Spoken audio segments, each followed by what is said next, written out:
ስልሙት በለጣውንማ እና በዛ አንፃር እንግዲህ እስቲ እግዚአብሔር ይርዳን። ደግሞ እንደው ግን ከሃይማኖቱም በተቀረ በማህበራዊ ህይወት እንገናኛለን። ኢትዮጵያውያን ነን፣ በሀዘን በልቅሶ እንደው ጭራሽ እኮ በቃ እኛን የምንተነፈስላችሁ ስለ ነብዩ መሐመድ የሆነ ነገር ሲወራ ለምን እንዲህ አልክ አንተ ሙስሊም ነህ፣ ስለ ሙስሊም የሆነ ነገር ስታወራ ተረርተህ ነው። እኔ ማንም ሰው ረድቶኝ ያውቅም፣ እኔ በላብ የማደርሰው ነኝ እግዚአብሔርን። እና ትንሽ ይከብዳል ያለው ነገር። አዎ ማለት አሁን አንተ ስታወራ ምን ትዝ እንዳለኝ ታውቃለህ? ከእኔ ለመስለሜ ትልቁን ክሬዲት ማን እንደሚወስዱ ታውቃለህ? ከሰዎች ክርስቲያኖች ናቸው። ቲክቶክ ላይ ያሉ ክርስቲያኖች በሚገርም ሁኔታ ማለት ነው። እንዴት በለኝ ከፈለግ አስረዳለሁ። እስቲ ንገረኝ እንጂ አንተ እኮ ወሬ አይጠገብም። ገብርኤልን እስኪ አውራ እስቲ። እኔ ክርስትና ሃይማኖት ላይ ጥያቄዎች ነበሩኝ። ከዛ በኋላ በአካል ዞር ነበር። እኔ ወደ ቲክቶክ ወደ ቴሌግራምም እኔ ንጽጽር መጥቼ አላውቅም። አልወድም፣ አልፈልግም፣ ከሰው ጋር መገናኘት ስለማልፈልግ ማለት ነው። እና በአካል ብዙ ቦታ ጠየኩኝ፣ ጥያቄዎች አልተመለሱም። እና መጨረሻ ላይ ወደ ቲክቶክ እንድገባ ነው ፑሽ የተደረግኩት ማለት ነው። እና ወደ ቲክቶክ መጣው ጥያቄዎችን ልጠይቅ። እኔ እነ ኡስታዝ ወሒድን አላውቃቸው፣ ማንንም ሰው አላውቅም። እኔ ሙስሊም የሚባል እኔ እስልምናን የመጠየቅ ሙስሊምም የመሆን እኔ አንድ ቀን ሀሳቡም ኖሮኝ አያውቅም። እንዲጭልል ለሀፍታ ራሱ መጥቶልኝ አያውቅም። እና በቃ ኦርቶዶክሶች ቤት ነው መጀመሪያ ማዘወተር የጀመርኩ። ጠይቃለሁ ምንድነው ሃይማኖት ሲሉኝ እኔ ሃይማኖት የለኝም። እና ምንም አታምንም ሲሉኝ አንድ አምላክ እንዳለ አምናለሁ ስላቸው አንተ ሙስሊም ነህ ሁሌ በቃ አንድ አምላክ ነው የማመልከው ካልክ ሙስሊም ነህ። በነገራችን ላይ በዚህ አጋጣሚ እኛ አንድ አምላክ እንደምናመልክ ሁልጊዜ ይመሰክሩልናል። ሁልጊዜ ማለት ነው። ስቀጠቀጥ ጥያቄዎችንም አይቀምሷቸውም ነበረ። ወላ ጴንጤ ማለት ነው። እኔ ያላዳረስኩት ሰው የለም። እውነት ሁሉንም ጠይቄያለሁ። ቲክቶክ ላይ እዚህ ዘመን ላይ ሁሉንም እዚህ አሉ የሚባሉ የክርስትና አቃቢዎች እንደዚህ ፊት ለፊት ተገናኝተን ጥያቄ ጠይቄያቸው ለእኔ ጥያቄ ከተወሰኑት በስተቀር ለእኔ ጥያቄ ከመመለስ ይልቅ እኔን አዋርዶ እኔን አቃሎ ማስወረድ ነው። እኔን ሙስሊም ነህ በሚል ስም ፈርጀው እንትን አሉኝ። በዚህ ሁኔታ ነው እንግዲህ በየክርስቲያን ቤት ውስጥ ያሉ ሙስሊሞች እኛም ጋር ንጽጽር አለ ብለው ኢንቫይት አድርገውኝ ወደ እስልምና እነ ኡስታዝ ወሒድን አወቅኩኝ፣ እነ ታላቁ አብርሃምን አወቅኩ። በዚህ አጋጣሚ ስለ እስልምና ማወቅ ጀመርኩኝ። ከዛ አንድ ምንድን የሆነኝ እነሱ ጥያቄን አለመመለሳቸው የበለጠ ጥርጣሬ ማለት ውሸት ነው ማለቴ እየተጠናከረ መጣ። ከዛ ደግሞ ሙስሊሞቹ ጋር መጥቼ እነ ኡስታዝ ወሒድ የሚያነሱትን ጥያቄ ስሰም በቃ ገረመኝ ማለት ነው። ከዛ እኔ ደግሞ ባለውበት ኢንቫይሮንመንት ደግሞ የሚፈጠርብኝ ጥያቄ አለ። ሲባል ጃቢር ሙስሊም ነው እንዲሆኑ ነው ሲባል መጨረሻ አልሐምዱሊላህ ሰለምኩኝ። እና እኔ ለመስለም የመጀመሪያ ምክንያቴ እነሱ ናቸው። የዛኔ ባይገፉኝ ለጥያቄዎች መልስ እኔ አንድ ቀን ተሳድቤ አላውቅም። በፍጹም እኔ ስድብ አልወድም። እኔ እንደውም የሚሰድበኝን ሰው ይቅርታ ጠይቄ ምናምን ነገር ነው እንጂ እኔ እንደዚህ አይመቸኝም። እኔ አልወድም። ምክንያቱም ጥንቅር ይበል። እኔ ከማይሳደብ ሰው ጋር እኔ አሁን ሳልኖር እወድሃለሁ። ለምንድነው ወደ አትሳደብም? በቃ ባንግባባ ጥያቄን ባመልስልን እንኳን ተጨዋውተን ተሳስቀን መጣለን። ትላንትና ተሳስቀን ተጨዋውተን ስለተለያየን ነው ዛሬ መተክ እንደ ቤታችን እየተጫጫው እየተሳሳክ ያለኮ ማለት ነው። በቤት ከፍተክ እንኳን ስታይኝ ኧረ ና ግባ ምናምን ትለኛለህ እንደ እንግዳ ማለት ነው። ያ ደግሞ ያለው ነገር ነው እንደዚህ ያደረገ እና በቃ የሆነ ወይኔ ሩቅ ነኝ ወይ እነሱ ሩቅ ነኝ ብዬ በቃ ሙስሊሞች ቤት ማዘውተር ጀመርኩኝ። በቃ ሙስሊሞች ቤት በቆየው ቁጥር ክርስትና ላይ ያሉ ጥያቄዎች እያደጉ መጣው። በቃ ሙሉ ለሙሉ ተስፋ ቆረጥኩኝ እና በቃ ጥያቄ መጠየቅ ተጀመርኩ። ለምንድን ነው የማሰልመው? እና የሆነ ጊዜ ትዝ ይለኛል እነ ኡስታዝ ወሒድ ራሱ ሲጠይቁኝ፣ ብዙ ሰዎች ሲጠይቁኝ ለምንድን ነው የማሰልመው ተብዬ ስጠይቅ መልስ አይኖረኝም ነበር። እና ኡስታዝ ወሒድ ተውት በቃ ካላህ ጋር ይጨርስ አታጨናንቁት ይል ነበር። እና ይሄ ነው። እና በአሁን ዘመን ላይ ሜቢ በጣት የሚቆጠሩ የክርስቲያን ቤተሰቦች ሊኖሩ ይችላሉ እንጂ ቤታቸው ራሱ ሲገባ በቃ ይዘገንናል። እኔ እውነት እንትን አይደለም እታች ነብዩ መሐመድን ይኸውን እኛ ጋር ኮመንት አለ። አንድ ሙስሊም የሚሳደብ የለም ወላሂ ይኸው ካለም ይመወታል። እኔ የሙስሊም ጋር ወጥ የለም እያልኩኝ አለ እኔ ሲሳደቡ አይቼ አውቃለሁ። ገባ ግን የክርስቲያኖች ቤት አንድ ደቂቃ መቀመጥ አይቻልም። ነብዩን ይሳደባሉ፣ አላህን ይሳደባሉ፣ እኛም ማናምነውን ነገር ከታች ይጽፋሉ። በቃ ይዝግንን ነው የሚለው። እኔ ደግሞ አልሐምዱሊላህ አሁን ክርስቲያን ብንሰደብም ችግር የለውም ምናምን ነገር ይላሉ። እኛ ጋር ግን ችግር አሉ። እኛ አምላካችን ነብያችን እየተሰደበ ጥንቅር ይበል። ለምን ሂዳያ ሳያገኙ ሁሉ ለምን ሳያገኙ አይከርሙ? ኖ አይሆንም ህባ እና በቃ ገና ይጨንቃል። ገና ስትገባ ይጨንቃል። በቃ እና እየተሞሉ ይልካሉ። ትክክል እኮ ነህ ጃ ምን መሰለ እኔ አሁን እውነት ለመናገር አንተ እስቲ እንደው ታውኛላችሁ እኔ እግዚአብሔር በሚያውቀው እግዚአብሔርን እዚሽ ከማውራት ውጪ እኔ በውስጡ እንኳን አንድም የሚደውልልኝ እኮ ሙስሊም ደሞስ ምን አውርቼ ነው እንዴ? እነሱ የሚሰሩት ስራ ስለሆነ ነው አይደለም። እነሱ የሚሰሩት ስራ ስለሆነ እኔ ስለ ነብዩ መሐመድ መጠየቅ አለብኝ። እኔ አንድ ክርስቲያን ነኝ። ነብዩ መሐመድ ለአንተ ምንድን ናቸው አሉኝ። መነሻው ምን መሰለ እኔ ነብዩ መሐመድ እንዳንድ ተራ ሰው አላያቸውም። በልጅነታቸው ቤተሰቦቻቸውን ያጡ፣ ከዛ ደግሞ ሰው ቤት የነበሩ፣ ከዛ ደግሞ ተጠግተው የነበሩ፣ ከዛ የሮማን ኤምፓየር ያፈረሱ ስልጣኔ የነበረውን በ10 ዓመት ውስጥ አፈራርሰው ደግሞ የራሳቸውን ነገር ያረጉ ታላቅ ሰው ናቸው። በአሁኑ ሰዓት ደግሞ 2 ቢሊዮን የሚከተላቸው ናቸው። ተራ ሰው አይደሉም ብለሃል። ነብይ እንደዚህ ናቸው፣ ነብይ እንደናቸው ጭራሽ ባንዴ እንደዛ አሉኝ ማለት ነው። ከምር በጣም ተሰማኝ እንደዛ ሲሉኝ። አዎ ምን ታመጣላችሁ ነብይ ናቸው በቃ አልኳቸው። እኔ ነብዩ መሐመድ ለአንተ ምንድን ናቸው ሊባል አይገባም። አንደኛ፣ ሁለተኛ ለነሱ እኔን ማን ናቸው እኔን የሚጠይቁኝ? አንሳደብ። ይኸው በእግዚአብሔር ልንገራችሁ መጽሐፋችን እንዴት እንደሚል በዓለም ላይ እጅግ አደገኛው ነገር ፍቅር አልባ እምነት ነው። ክርስትና ግን መሰረቱ ክርስቶስ፣ መገለጫው ፍቅር፣ ግቡም ደግሞ ሰላምና እረፍት ነው። አምነን የምናመልከውን አምላክ የምንገልጥበት አማራጭ የሌለው መንገድ ቢኖር ተግባርን ያማከለ እውነተኛ ፍቅር ነው። ቃሉ እንደሚል በእናንተ ዘንድ ሁሉ በፍቅር ይሁን ይላል። አንደኛ ቆሮንቶስ 16:14 እየተሳደብክ ማንንም ሙስሊም ወደ ክርስትና አታመጣም። ፍቅር ከሌለው ብዙ ተግባር ይልቅ መውደድ በተሞላ ንግግር እግዚአብሔር ይከብራል። ለዓለምም የሚታየው ትልቁ ምስክርነት የእምነት አቋማችን ሳይሆን መውደድ የተሞላው ህይወታችን ነው። እንዴ በፍቅር መኖር እኮ ይችላል። አሁን እኮ በቃ የሆነ ሰው የሆነ ነገር ካለ አው እንዲህ ነው እኮ እሱ። እኔ አሁን አቡኪን እነሱ እኮ በኋላ ያዞሩት አቡኪን እያመጣ በግስ ታወራለህ፣ ተልኳለህ። የአንድም ቀን አቡኪ ስለምወደው ዲያቆንም ስለሆነ እንግባባለን በቋንቋም። አንደኛ የቤተ ክርስቲያኖቹ ልጅ ነው፣ እናወራለን፣ እንግባባለን። ሌላ ግን ሸር ተንኮል ክርስቶስ ምስክሬ ነው። እሱም አላሰበው እኔም አላሰብኩትምና እነዚህ ቲክታክ ላይ ያሉት ጎርፍ አመጣሽ አራሙቻዎች ስር የሌላቸው የማይማሩ እኩይ የማይፈወሱ ድዌዎች ናቸው። እና ሙስሊሞች እኛ ወንጌላችን እንደሱ አይደለም። እኔ ወንድማችሁ አብርሃም ቤት እየመጣችሁ በትህትና ወንጌላችን እንዴት ማር እንደሆነ ከማር እንደሚጣፍጥ ዓላማዬ ወንጌል ወደ እናንተ ጆሮ ሊደርስ ነው፣ ማስገደድ የለም። እና በእነሱ ቅር እንዳይላችሁ እነዚህ ቤተክርስቲያኑን የሚወክል ወይም ደግሞ ቤተክርስቲያኑ አደራ የሰጠቻቸው አይደለም። በየቀኑ እኮ እያሰለሙ እኮ ነው። ካህን የሚሳደቡ ካህኑን እኮ ጠብር ግፍ አድርገው ነው ሰድቦ ይሄዱና ትትናችሁ በዚህ ይቀጥል። አንዳንድ ሰው አለባበሳችን፣ አበላል፣ ተግባር፣ ህይወት ሃይማኖትን ይሰብካል እና ከዛው ጫፎ ደግሞ አብሮ መኖር አለ። በቃ አንድ ነን አብረን እንኖራለን በቃ አለቀ። እና ይሄ ነገር ቢለመድ እኔም ደግሞ ይሄ ነገር እንዲስተካከል አብረን መስራት አለብን። አቡኪንም አውርቼዋለሁኝ። አብረን በቃ ሰው አውርቶ ተማምሮ በቃ ወንድምዬ አመሰግናለሁ፣ በቃ ሰላም ገባ በልሽ ደህና ደር፣ በፍቅር መለያየት። ስድድብ የሰውን ልጅ የሚያረክሰው ካፉ የሚወጣ እንጂ የሚገባ አይደለም እያለ መጽሐፉ ምን አይነት አሰባበክ እንደሆነ ሁላችሁም ይሁ። አንድ ክርክር እንኳን ከእስልምና ጋር በሰላም ሲጠናቀቅ እኔ አይቼ አላቅም። ከክርስቲያን ጋር መጨረሻው ስድድብ ነው። እና ይሄን ነገር ደግሞ እኛ መቀየር አለብን። ወጣቶች ነን እኛ። መልካም ስንሆን ተሳዳቢው ይጨልና ይቀራል። ህዝቡ ደግሞ ግንዛቤ ሰተን መሰረት አስይዘን ከነገር ነው የሚሰማ ህዝብ አለ። ሁሉም ክርስቲያኑም ብትሉት ሙስሊሙም ስድብን አይፈልግም። ሁሉም ክብሩን ይወዳልና ከሌላው ይልቅ ይሄንኛውን መጀመሪያ በደንብ መስራት አለብን። ጠላት አይደለንም። ሁላችንም የተላክንበት ዓላማ አለ። የተላክንበትን ነገር ግን በፍቅርና በትህትና ዝቅ ብለን ማድረስ ይሄ የኛ ዓላማ ነው።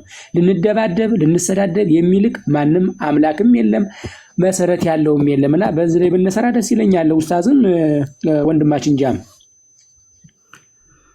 ትክክል ነው። ኡስታዝ የምትለው ነገር አለ? ከሌለ እኔ አንድ በጣም አጫጭር 2 ሀሳቦችን አነሳለሁ። አይ ምንም የለም። ያው ሳልኖር እኮ ውስጡ ሰልሟል። ውጭ ነው የቀረው። ውጭ ደግሞ ቀስ ብሎ ይሰልማል ኢንሻአላህ። ዱዓ አድርጉለት። ዱዓ ነው የሚያስፈልገው እንጂ ውስጡ ሰልሟል። ውጭው ነው። ውጭው ደግሞ ቀስ ብሎ ይሰልማል። መጀመሪያ ሰው ውስጡ እኮ ነው የሚሰልመው። ከዛ በኋላ ፕሮሰስ ያደርግና ፕሮግረስ ያደርግና ከዛ በኋላ መጨረሻ ላይ ውጭ ይሰልምና ሻሃዳ ይይዛል ማለት ነው። አደባባይ ላይ ሰው ልጅ መጀመሪያ ውስጥ ነው የሚሰልመው። እና ውስጡ ሰልሟል ያስታውቃል ማለት ሳውንድ ትራኩ በተኖችን ስጫናቸው እስልምና የሚሉ ነገሮች አሉትና እንደዚህ አይነት ነገር ነው። እንቅልፍን በስነ ስርዓት የሚተኛ አይመስለኝም። አሁን ሀሳቡ ሁሉ ነገር ያለው እኛ ጋር ነው። እኛ ቤትም የማይጠፋበት ይሄ ነው። እየተንከባከበን ነው፣ ሻይ ቡና እያልነው ነው። ምግቡ በጣም ጥሞታል፣ እኛ ቤት ያለው ምግብ ማለት ነውና ያው እዛ ብዙ የለም ረሃብ ነው ያለውና አንድ ሳሙሳ ነገር ምናምን ሰጡትና በጥፊ ያጋጩታል፣ ይቀጠቅጡታል። እና እዛ ሲቀጠቀጥ ነው የሚውለው። የስድብ ማለት ነው እንትን የሚለው የኦርቶዶክስ ቤት ይቅርታ አድርግልኝ ዱለኛ ቤት ናት። ገፊ ቤት ነው፣ ገፊ ነው። ሳልኖር አንድ ነገር ልንገርህ፣ በልጅነቴ ቤተክርስቲያን ውስጥ ነው ያደግኩትና አይ ቲንክ የሆነ ሰዓት ላይ ልደታ ማርያም ምናልባት አዲስ አበባ ልጅ ኳሉም ካታውቀውም ልደታ ማርያም ንግስ ይካሄዳልና ንግስ እየተካሄደ የንግስ ቀን አንድ ፕሮቴስታንት ኢየሱስ ጌታ ነው ብሎ በር ላይ ይሰብካል። ልክ ነው እያልኩ አይደለም፣ ይሰብካል። በር ላይ ሲሰብክ መጨረሻ ላይ የማርያም ጠላት ብለው ቴሌ የቆፈረው ጉድጓድ ነበረ፣ እዛ ውስጥ ከተውት አንዳንድ ድንጋይ አድርገውት መጨረሻ ላይ ቤተሰቦቹ ሲመጡ ሬሳው መገኘት አቃታቸው። ተጨፍልቆ መሞቱ አይደለም እኮ ሬሳው ራሱ በድንጋይ ተወግሮ ማለት ነው ሊገኝ አልቻለም። ራሱ በጣም የጭካኔያቸው ጭካኔ ማለት ነው። ማለት ወይ ማስተማር ነው ወይ ደግሞ የህግ አካል አምጥተው እንትን ነው እንደዛ አድርገው መግደል የለባቸውም። ከዛ ደግሞ አክስቴ ጋር ጎፋ ገብርኤል አካባቢ ላይ ሲሄድ አንዱ ዲያቆን ሲር ተሰርቶበት ድግም ተደግሞበት እንቁራሪት የሚመስል ነገር ያስታውቃል። ታምናለህ? ዲያቆን ነው ግን እዛ ያሉ ደብተራዎች ናቸው እንደዛ ያደረጉበት። እና በጣም ገፊ ቤት ነው። መጨረሻ አሁን ስለማቀው ገፊ ቤት ነው። በተለያየ ነገር መስተዋድድ፣ መስተጻምር፣ መስተአምር ይሄ እንትን የሚባሉ ነገሮች አሉ። ራሱ በደንብ የምታያቸው ነገር አለ። የመስበክ ቅዱሳን ምናምን የሚባሉ ነገሮች መጽሐፍቶች አሉ። ይሄ እንትን የሚሉበት ማለት ደብተራዎች የሚጠቀሙበት መጽሐፍ አለ። እንጃ ቤቱ እኔ ሰላም ያለው ቤት አይመስለኝም። አሁን ተስተካክሎ እንደሆነ አላውቅም። እንግዲህ ያኔ ነው በ13 ዓመቴ ከኦርቶዶክስ ጋር ለአንድና ለመጨረሻ ጊዜ የተፋታ ነው። ቻው ብዬ የወጣሁት ማለት ነው። እኔ ከኦርቶዶክስ ወጣ በእውቀት አይደለም የወጣሁት። ከወጣሁ በኋላ ነው እንደውም ኦርቶዶክስን በደንብ ያወቅኩት። ማለት አውቃለሁ በልጅነት እንትን እውቀት አለ። እስከ መስተጋብ ድረስ ደርሻለሁ። ምናልባት ነግሬያለሁ ከዚህ በፊት ሳልኖር እስከ መስተጋብ ውዳሴ ማርያም ምንድን ነው የዜማ ማለት ዜማ ቤት እስከ ውዳሴ ማርያም መስተጋብ ደርሻለሁ። ደብረ አባይና ሰረር ኩላ አማኑኤል ቤተክርስቲያን እየሄድን ነው ያጠና ነው ማነው ዜማ የተማር ነው። ቅዳሴና ሰዓታት ንባብ ቤት በደንብ ውዳሴ ማርያምን፣ መልካ ማርያምን፣ መልካ ኢየሱስን፣ መዝሙረ ዳዊትን፣ መልእክተ ዮሐንስን ስንጨፈጨፍ ነው። ያው መጽሐፍ ቤት አልገባው በእድሜም ለዛ ብቁ አይደለም ሲባል ነው የምሰማው። መጽሐፍ መነኮሳት መጋቢ ብሉይና መጋቢ ሐዲስ የሚባል ነገር አለ። እሱን ሲባል ነው የምንሰማው። ከወጣው በኋላ ነው ሞር ደግሞ እንትን ያልኩት ማለት ነው። ሞር የተማርኩት እኔ ፕሮቴስታንት ጋር ነው ባይብልንም በደንብ ያወቅኩት ማለት ነው። እና ይሄ ነው ገፊ ቤት ነው ሲጀመር ጀምሮ ማለት ነው። ወደፊትም አላስተካከሉትም። ምንም ያስተካከሉት ነገር የለም። ስቲልና አሁንም ገፊዎች ናቸው። ሰው ትንሽ ወንጌልን ከሰበከ ያባርራሉ። ሰው ትንሽ መጽሐፍ ቅዱስ ካለ ታድሶ ነህ እንትን ምንም የማያውቀው ሰው ታድሶ ነው ብሎ ገፍትረው ነው የሚያስወጡት ራሱ ማለት ነው። ብቻ እነሱ የሚፈልጉት ያ ተረቱ ምናምን ነገር ነው። ሌሎችም ነገሮች ናቸው። ደጀ ሰላም የሚያዘወትር ሰው እቺ ጠላዋን፣ ዊስኪዋን፣ ቮድካዋን የሀብታም ተስካር ከሆነ ደግሞ ታውቀዋለህ። እነ ዊስኪ አሉ፣ አረቄ ያለ ምን አለ ሁሉ ነገር አለ። እና አንድ ጊዜ ለአንዱ ቄስ ጠላ ሰጥተውት ለመነኩሴው ደግሞ እንትን ቢራ ሰጧቸው። ከዛ ቄሱ ምን እንዳሉ ታውቃለህ? አባ ጠጡ ብሎ መጥቶ አስተናጋጁ ሲያስጠቅል የቤቱ ባለቤት ቄሱ ምን አሉ? የእርሶም ገብስ የኔም ገብስ ጠጡ አሉ። አባ ጠጡ፣ የኔም ገብስ ነው የእርሶም ገብስ ነው ልዩነት የለውም አሉ። እና ብዙ ነገሮች አሉ የምታውቃቸው ደጀ ሰላም ውስጥ ያሉ ነገሮች ማለት ነው። ጠላ ጓዳ ተቀምጠ ምን ትሰራለህ? እርጅና መጥፎ ነው ትሸብታለህ ይባላል። ታውቃለህ? ደጀ ሰላም መጀመሪያ እንትን ስትል አስቀድሰ ምናምን ስጨርስ ምናምን ደጀ ሰላም ማለት ቤተ ምርፋቅ ነው። ቤተ ምርፋቅ ቤት ይባላል። ያው ደጀ ሰላም የተሰራው ለሌላ ነገር ነበር። አሁን ግን ያው ቤተ ምርፋቅ ነው ኡስታዝዬ። ነገር ግን አሁን ያልካቸው ነገሮች አሁን እነዛ አሁን ምን አለ መሰለህ አሁን እነዚህ የምትላቸው ባይዘዊ የቤተ ክርስቲያኗ አስተምህሮ የግለሰቦች ነው። አሁን ሲኢር የሚያልከው ቤተ ክርስቲያኗ አሁን ሲኢር አታስተምርም። ለምን እኔ በቤተ ክርስቲያን ምን ያደርጋል እዛ ያለፍኩ ልጅ ነኝ። ቤቱንም ሰለሞንና ነገር ግን ሰዎች በግላቸው ምን ያደርጋሉ? መጽሐፎቹ አሁን ለምሳሌ ፍካሬ ከዋክብት፣ ጥበበ ሰለሞን፣ መጽሐፈ ቱላላሚ፣ መጽሐፈ ቆጵሪያኖስ የሚባሉ የእንትኖቹ መጽሐፍ ምን ያደርጋሉ እዛ? እሺ ቤተክርስቲያኑ ካልሆነ ቤተክርስቲያኑስ ምን ያደርጋሉ? አለ ዕቃ ቤት ነው ማለት ነው። ለምን እነግርሃለሁ፣ መንገድ ላይ አይደለም። ዕቃ ቤት ውስጥ ምን ያደርጋል? ዕቃ ቤት ውስጥ እንዴት መሰለ ኡስታዝዬ፣ እሺ ጠቢብ ወጠቢባን ድርሳነ ሰሎሞን የሚል አለ። እነዚህ ፍካሬ ከዋክብቶች የሚባሉ አሉ። ቱላዳን የሚባል አለ። ባረቶስ የሚባል አለ። ምን ያደርጋል? ዕቃ ቤት ሰሎሞን ብትው የተወገዘ መጽሐፍ ነው። አሁን ይሄ ውጉዝ ነው። ለቤተክርስቲያን አገልግሎት በምን መልኩ አይሰጥም ነው። ቄሰ ገበዙ እንዲጠብቁ ተደርጎ ቤተክርስቲያን ውስጥ ምን ያደርጋል ነው ጥያቄ። እኔ ገበያ ላይ አሁን መንገድ ላይ የሚሸጡትን አይደለም የጠየቁት። ቤተክርስቲያን ውስጥ እያንዳንዱ ቤተክርስቲያን ሁሉም ቤተክርስቲያን ውስጥ አለ እንትን ቤት ማለት ነው።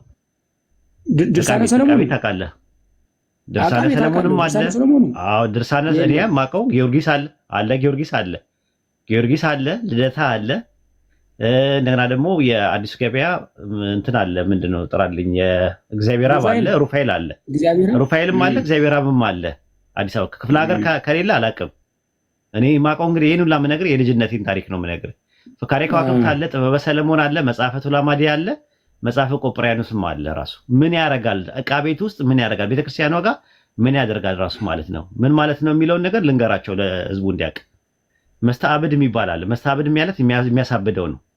ሰዎችን ማሳበድ ሲፈልግ ለማሳበድ ስትፈልጉ መስተአብድ የሚባል አለ፣ የሚደገም አለ። ያንን ከደገማችሁበት ያ ሰው ያብዳል፣ መስተአብድ ይባላል። ሰዎችን የሚያጣላ አለ።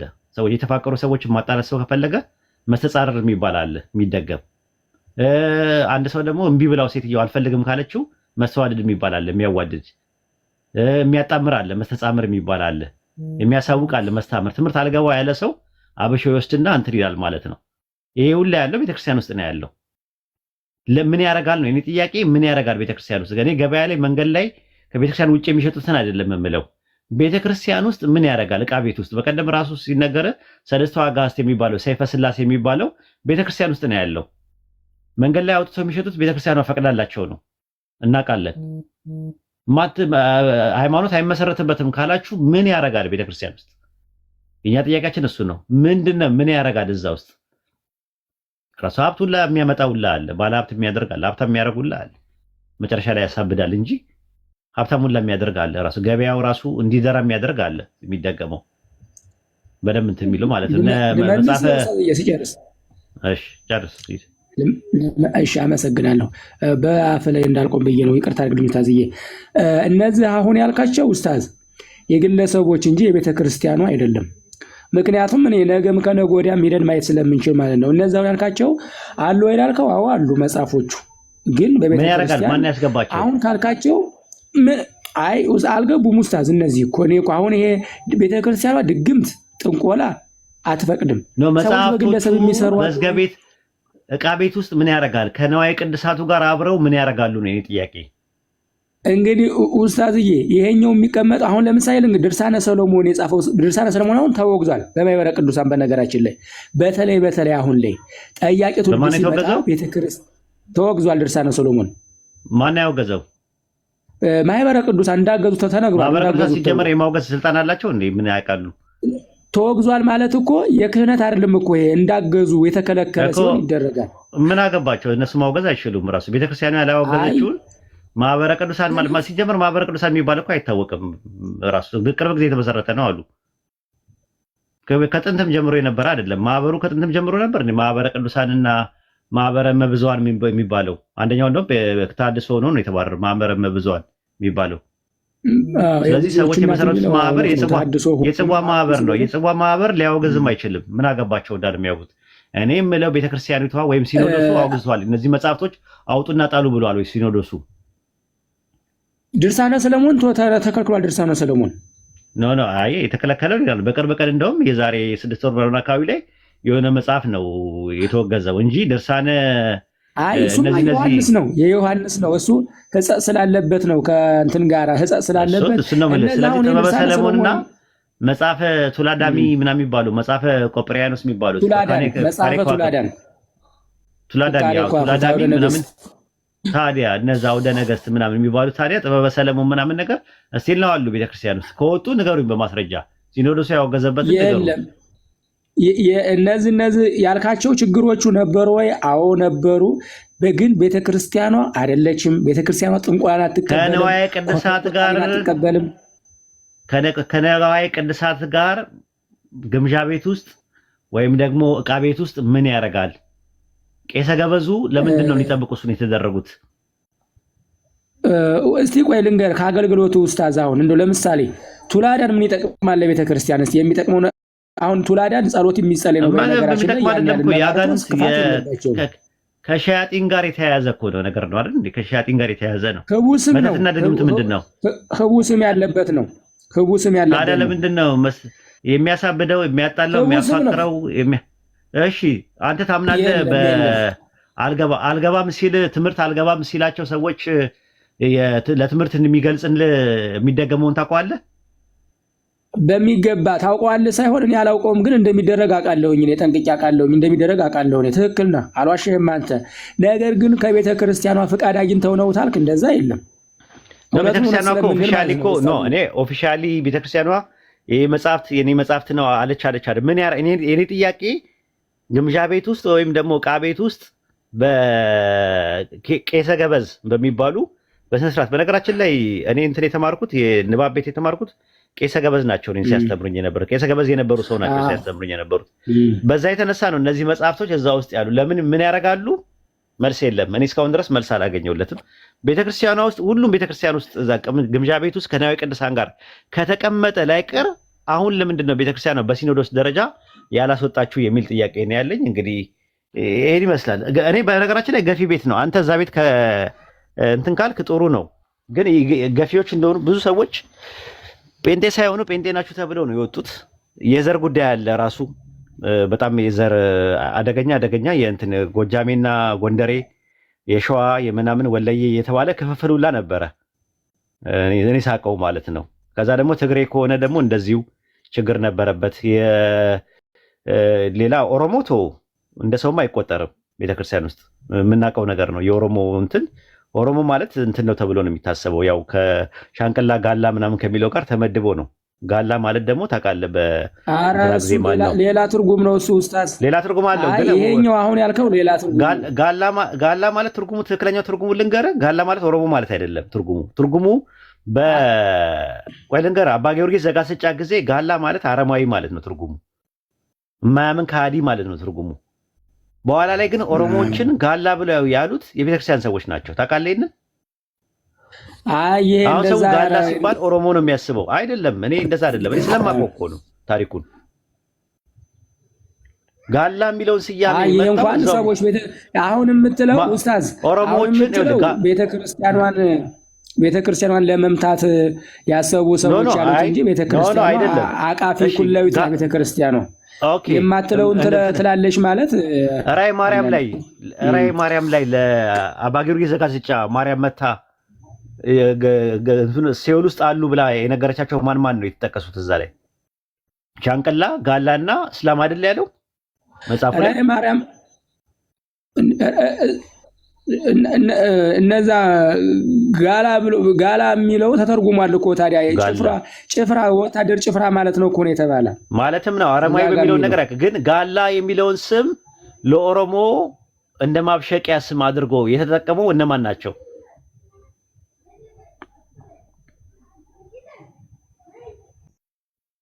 በደንብ ያው ራሱ እኔ ስለማውቀው ነው ራሱ። እና እኔ አግላይ ቤት ነው ገፊ ቤት ነው ዱለኛ ቤት ነው። ከዛ ቤት ውስጥ ነው ያለው። እንዴት እንደምትዘልቀውም አላውቅም። ባለፈው ራሱ ይቀጠቅጡኛል እንግዲህ እንዳልቀጠቀጥ ምናምን ስትል ነበረ። ሄዶ ተቀጠቀጡ አይደል?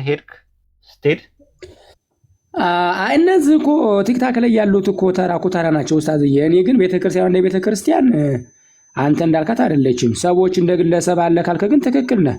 ግን ቤተክርስቲያኗ ነው ተመናገር ኩላዊት ናት። ግን እነዚህ የሚሮራጡት ግን ያን ያለ ቤተክርስቲያኗ እውቅና ፍትቻቸው። እስቲ እንመለስ ወደ እንትን በቃ ድባቡን ለመቀየር እስቲ አንቲ ህይወቱ መሶበ ወርቅ የሚለውን እስቲ እንቀሽረው እስቲ በመርዋ ድምጽ ከምር ቀሽረው። አንቲ ህይወቱ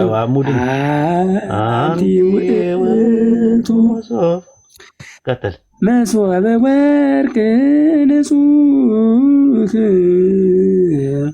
እንተ ውስቴታ መናህውእ ህብስት ዘወረደ እምሰማያት ወሀበ ሕይወት ለኩሉ ዓለም። አዎ ይሄ ማለት ምንድን ነው? እመቤታችን ነው። ህብስት ከሰማይ የወረደው ህብስት አንቺ መሶበ ወርቁ አንቺ ነሽ መቀመጫው የመሶበ ወርቁ ማለት ነው። እንዲህ ስቀሽረው ነው የሚያምርብህ ራሱ ማለት ነውና ቀሽረው የመርዋ የሆነ ድምጽ ነው ያለ ተታመናው። እግዚአብሔር ይመስገን ኡስታዝዬ። ይኸው እንደዚህ በፍቅር ነው እኛ እና እኔም የመጣሁበት ኡስታዝዬ እንዲህ በፍቅር እንድንሄድ ነው አመጣጤ ወደ ቲክታክ መንደር። ድባቡን ቀየርኩልህ እኮ እንትን እንዳይደብርህ ደስ ብሎ ምናምን ነገር ልቀቅብን ብዬ አንድ እንትን አልከ ማለት ነው።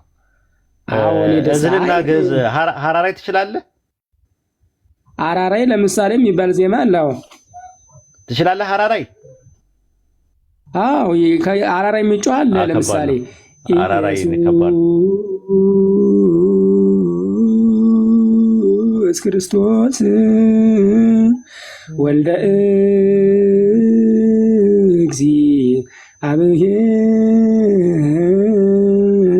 እግዚአብሔር ስማነ ወመሃረነ ተንስኡ ወቁሙ በረአድ ውስተ ጽባእ ነጽሩ ቁሙ ሰናይ ቁሙ ከመ ሰላሞሙ እግዚአብሔር ይሃሉ ምስለ ኩልክሙ። ሀራራይ ማለት ይሄ ነው አንደኛ። አይ ሀራራይ አዎ፣ ግን ከባድ ነው ሀራራይ። እኔ ግዕዝና እዝል ነው ማውቀው። ሀራራይ በጣም ከባድ ነው። ፓትርያርኩ ሲመጡ እንትን ኪዳን የሚደረሰው በሀራራይ ነው ብለው የሆነ ሳለ ሲያወዛግቡን ነበር አስታውሳለሁ ማለት ነው። ኤኒዌይ በርታ ጃቢር፣ ወደ ፕሮግራማችን መሄድ ትችላለህ ከፈለክ ማለት ነው። ያዝ ነው በሞኖፖል እንትኑን። ጀዛከላ ኸይር ኡስታዚ ሳልኖር እናመሰግናለን። በቃ ይሄ ነው የሚያስፈልገው እንትን ነው ማለት። አሁን ሳልኖር ስለኛ አውቁ መስለም ራሱ ግዴታ የለበትም፣ ግን ስለ እስልምናችን በስነ ስርዓት አውቁ በቃ እንዲህ ተከባብረን መኖር እንችላለን እና ምንም የተለየ ነገር የለም። የተነሱት ሀሳቦች አሪፍ ነው። አብሶ የክርስቲያን አቃቢ እምነቶች ራሳችሁን ለማየት ብትሞክሩ አሪፍ ነው እና ለታሪክ ግን ቢቀመጡ ሁለት እምላቸው ነገሮች ነበሩና ቢቀር ነው የሚሻለው። ይህንን ነገር እንትን ማለት ነው የሚሆነው። ሳልኖር እንግዲህ የእኔ ጥያቄ ያለክ ያልመለስካት እንግዲህ እንትን ተዋትና ለዛሬ ወደ ሌላ ጥያቄ እንሂድ። ኧረ ሲጀመር አንተ እኮ አታምንም እንደሆነ ዝም ብዬ ነው እንጂ የምዳረቀ እኔ ከአዝንሮ ጋር በቃ የስላሴ አስተምሮ እኮ ገገም እምቢ አለ። በቃ ነገርኩ እኔ ምን ላድርግ እንግዲህ። አይ አይደለ መጨረሻ ላይ እኮ የጠየቅኩት ጥያቄ ተወው አልከኝ። በቃ ይቅርብኛል። አንተ ምንድን ነው የጠየቀኝ ጥያቄ? አምላክን ይወልዳሉ እያልከው ነው? አምላክ አምላክን ሲወልድ ራሱን የወለደው ወይስ ሌላ አምላክን የወለደው ብዬ ጠየቅኩት ጥያቄ። ኧረ እንዲህ የሚባል የለም፣ አልተጻፈም። ያጀማ አምላክን አይወልድም። ያመልከዋል ያልከውም ደግሞ ከተዋህዶ በኋላ የሚመልክ የለም። ኖ መምህር ኤፍሬም አሁን ሰው ሰውን እንደሚወልድ እግዚአብሔርን ይወልዳል አሉ አይደለም ብለውኛል። አዎ ይሄ አሁን እግዚአብሔር ሲወልድ ራሱን የወለደው ወይስ ሌላ እግዚአብሔር ነው የወለደው ብዬ ጠየቅኩ።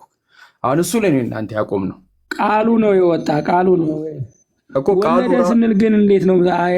አናሎጂካሊ ነው አንቶሎጂካሊ ነው የተረዳኸው? ወለደ ስንል ያ ወጣ እንደማለት ነው እናንተ በምትረዱበት እንግሊዘኛ ላውራ እስቲ እንደሰሙት እና እንደዛ እኮ በቃ ኦንቶሎጂካል ማለት ነው የባህሪ አይደል?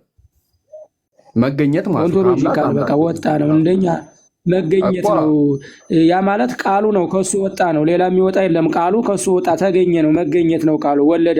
ይሄ ሲራባ የሚኖር አምላክ የለንም እኛ። ገባኝ። አሁን ምንድነው ከአምላክ ውስጥ የወጣው አምላክ ራሱ ነው የወጣው ወይስ ሌላ አምላክ ነው የወጣው? በቃ ይሄ ነው ጥያቄያችን። ቃሉ ነው የወጣ። ያ ቃሉ ነው አምላክ የሆነ ቃሉ አካላዊ ቃል። ይኸውልህ ከኢየሱስ ለምሳሌ ስግው ቃል ኢየሱስ ክርስቶስ የምንለው ከተዋህዶ በፊት ኢየሱስ ክርስቶስ ወይም አማኑኤል ምናምን የሚባሉ ስሞች አልነበሩትም። አካላዊ ቃል ነው የሚባል። የአካላዊ ቃል ግን ራሱ ነው። እኔ ምንድነው የጠየኩህ? እሱንም አቋቋለሁ እኮ ምንድነው የጠየኩህ ጥያቄ? አይ ብታውቀውማ መተሰልም ነበር ያጀማ አይደለም። እኔ የጠየኩህ ምንድነው? አሁን ለምሳሌ ቆይ ላስረዳ። ኡስታዝ አለክ አምላክ አምላክን ወለደ የምትለኝ ያ ራሱን አምላክን የወለደ ወይስ ሌላ የወለደ ነው ያልከኝ? ቆይ አንዴ ላስረዳክ። የቋንቋ እጥረትም አለ አማርኛ ላይ ሲነገርህ ሳልኖር ሌላ ጥያቄ ማቅረብ ፈልጋለሁ ሲመቻችሁ። እሺ አንዴ ሳልኖር ዮሐንስ ወንጌል ምዕራፍ 31 ላይ እኔ ስለ ራሴ በመሰከር ምስክርነቴ እውነት አይደለም፣ ስለ እኔ የሚመሰክረው ሌላ ነው ይላል አይደለ? ማንን ነው ሌላ ነው ያለው ኢየሱስ? አባቱን። በቃ አሁን ልክ እንደዛ ያዘውና የኒቅያ ጉባኤ ላይ 3:25 ላይ የተወለደ እንጂ ያልተፈጠረ ከአምላክ የተገኘ አምላክ ይላሉ። አምላክ ምን ተገኘ? እውነት ነው አምላክ ተገኘ።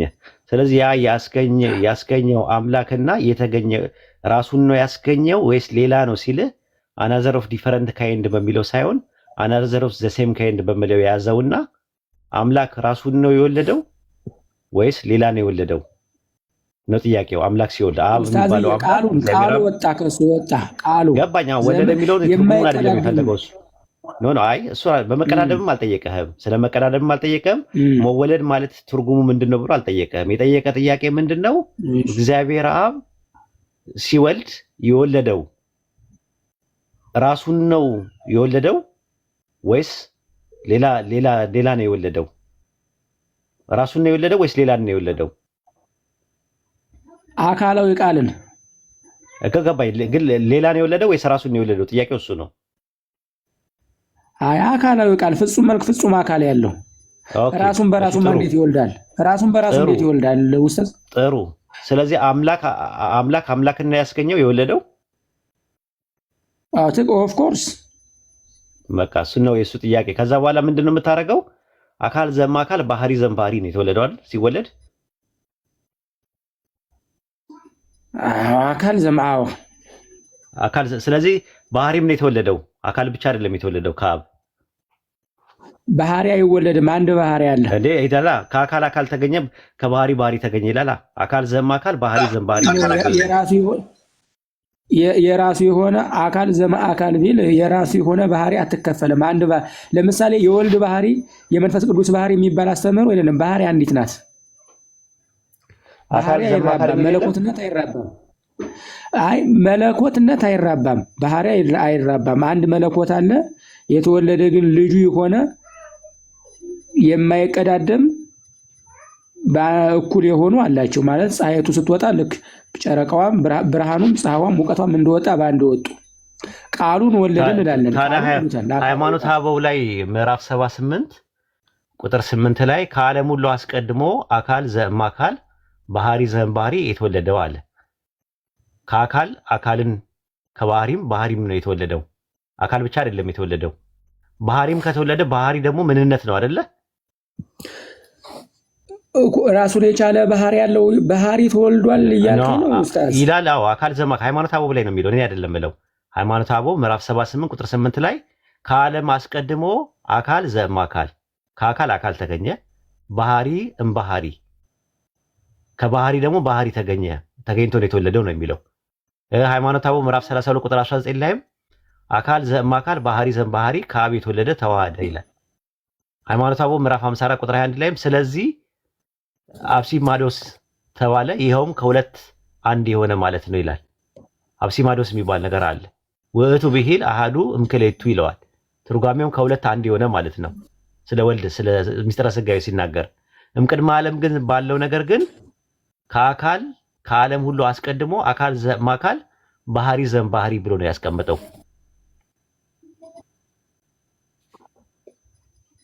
ስለዚህ ባህሪም ነው የተወለደው አብሮ እንግዲህ እኔ ባህሪ ይወለዳል የሚል ካንተ ሰማሁኝ። ይሄው ሃይማኖታዊ ላይ ያለው እንዴት ታያለህ? አይ እኔ አዎ ባህሪ ተወለደ ማለት እኮ ሁለት ባህሪ እንኳን ሌላ ቀርቶ እኮ የአብ ባህሪው ይሄ ነው የወልድ ባህሪው ይሄ ነው አይባልም። በቤተ ክርስቲያን ታስተምሩ ነው አይደለም፣ ይለያያል ማለት ነው። ለምሳሌ ኤግዛምፕል ልንገርህ ሳልኖርዬ፣ አንተ አሁን ለምሳሌ ከአባትህ ነው የተወለድከው አይደለ? አዎ።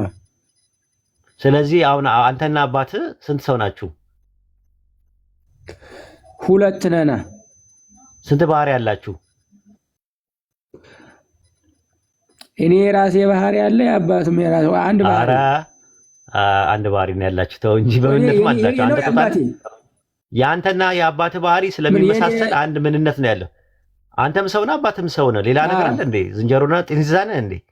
በሰውነትማ በዓለም ላይ ያለ የሰው ልጅ ነው። ይሄ እሱ ነው የምልህ። ስለዚህ አሁን ምንድነው ሰውን ነው የወለደው ማለት አንችልም።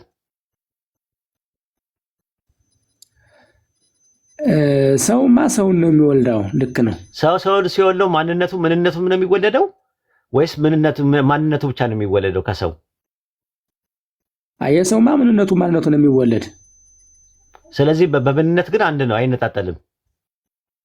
በምንነት አንድ ነው። አዎ እንደዛ ማለት ነው። አብና ወልድም እንደዛ ናቸው። ዓለም ሳይፈጠር በፊት ትምህርታችሁን ነው የምነግርህ። ያው የኛ ትምህርት ውስጥ ለሚሊድ ወለሚለድ የሚናያለው ከዓለም አስቀድሞ አካል ዘም አካል ባህሪ ዘም ባህሪ ይላል። ራሱ የኒቂያ ጉባኤም ከአምላክ የተገኘ አምላክ ይላል። ከአምላክ ምንድነው የተገኘው እኮ? እንዲህ እኮ ነው የሚል የኒቂያውን እኮ ሁሉን እንዲህ ነው የሚል ዓለም ሳይፈጠር ከእርሱ ጋር በነበረ የአብ አንድ ልጁ በሚሆን በአንድ ጌታ በኢየሱስ ክርስቶስ እናምናለን። ከብርሃን የተገኘ ብርሃን ከእውነተኛ አምላክ የተገኘ አምላክ የተፈጠረ ያይደለ የተወለደ በመለኮቱ ከእውነተኛ አምላክ ነው። ከእውነተኛ አምላክ የተገኘ እውነተኛ አምላክ ነው የሚለው አይደለ? አዎ ከእውነተኛ አምላክ የተገኘ እውነተኛ አምላክ። ስለዚህ ከአምላክ ተገኝቷል እያለን ነው የተገኘ አምላክ የተፈጠረ ያይደለ? አዎ የተፈጠረ አላልኩም። የተፈጠረ አይደለም የተገኘ ነው።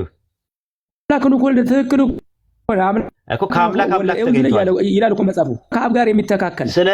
ስለዚህ ሲወልደው ወይም ሲያስገኘው ራሱን ነው ያስገኘው ወይስ ሌላ ነው ያስገኘው? አምላክን ሲያስገኘው የጃ ጥያቄ እሱ ነው። ቃሉን ነው ያስገኘ። ቃሉ ነው የተገኘው። ኖ አሁን እኮ ምኑ ተገኘ አይደለም እኮ ሲያስገኘው ራሱን ነው ያስገኘው ወይስ ሌላ ነው? ራሱ ነው ወይ ራሱን ነው ያስገኘው ወይ? ቃሉ ነው የተገኘ። ቃሉ አካላዊ ቃል የአብ ቃሉ። ሌላማ ከሆነ እኮ እያራባ ነው ሆደ። እንደዛ የሚል የለም። በል ቀጥል ጃቢሮዬ።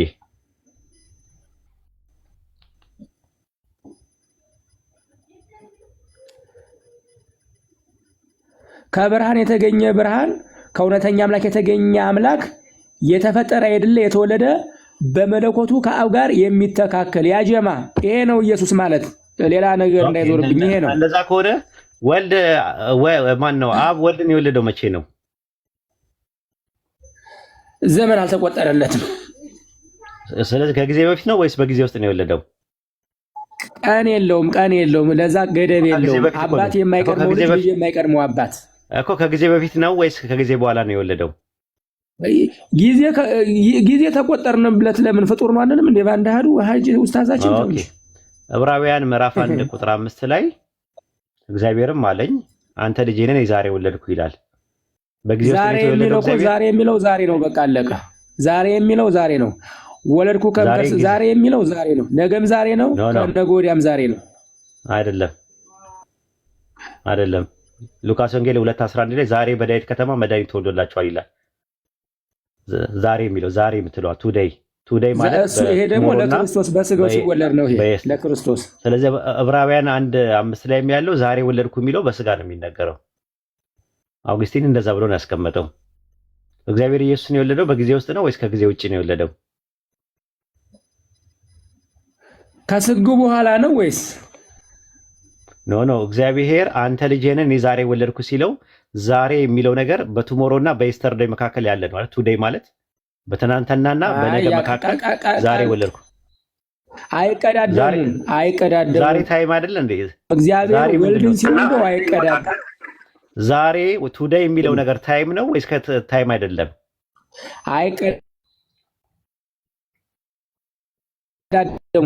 አይቀዳደሙም። ያለ መቀዳደም ኡስታዝዬ አስተምሮቱን ልናገር እኔ አይ ዛሬ የሚለው ነገር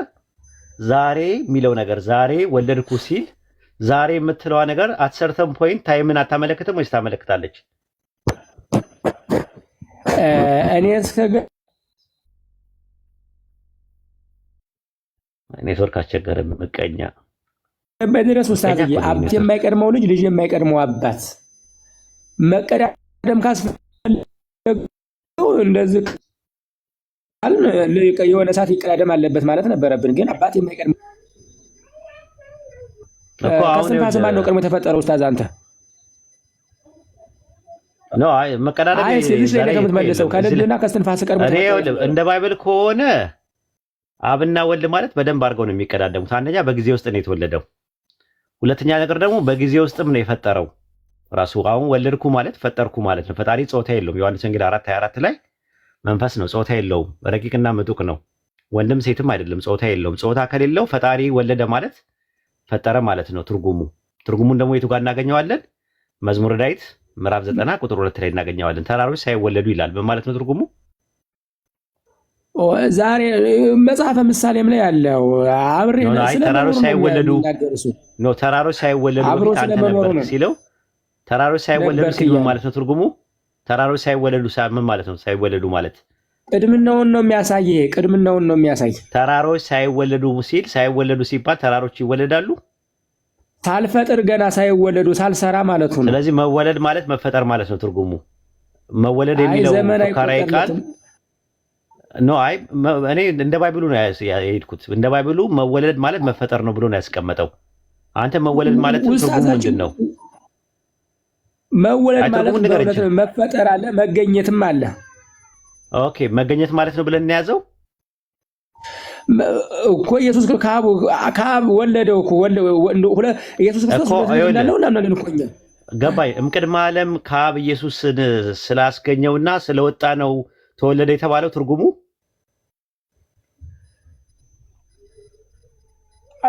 ወልዶታል እኮ አይ ትርጉሙን ነገር እኔ መወለድ ማለት መፈጠር ነው በሚል ፈታሁት። አንተ ደግሞ መወለድ ማለት በእንደዚህ ነው ብለህ ፍታው። እኔ ደግሞ መገኘት ነው የምለው። መገኘት አብሮ የነበረ የወጣ የተገኘ ተወለደ። የወጣ የተገኘ ኦኬ ጥሩ። መንፈስ ቅዱስ ከአብ የወጣና የተገኘ ነው ወይስ አይደለም?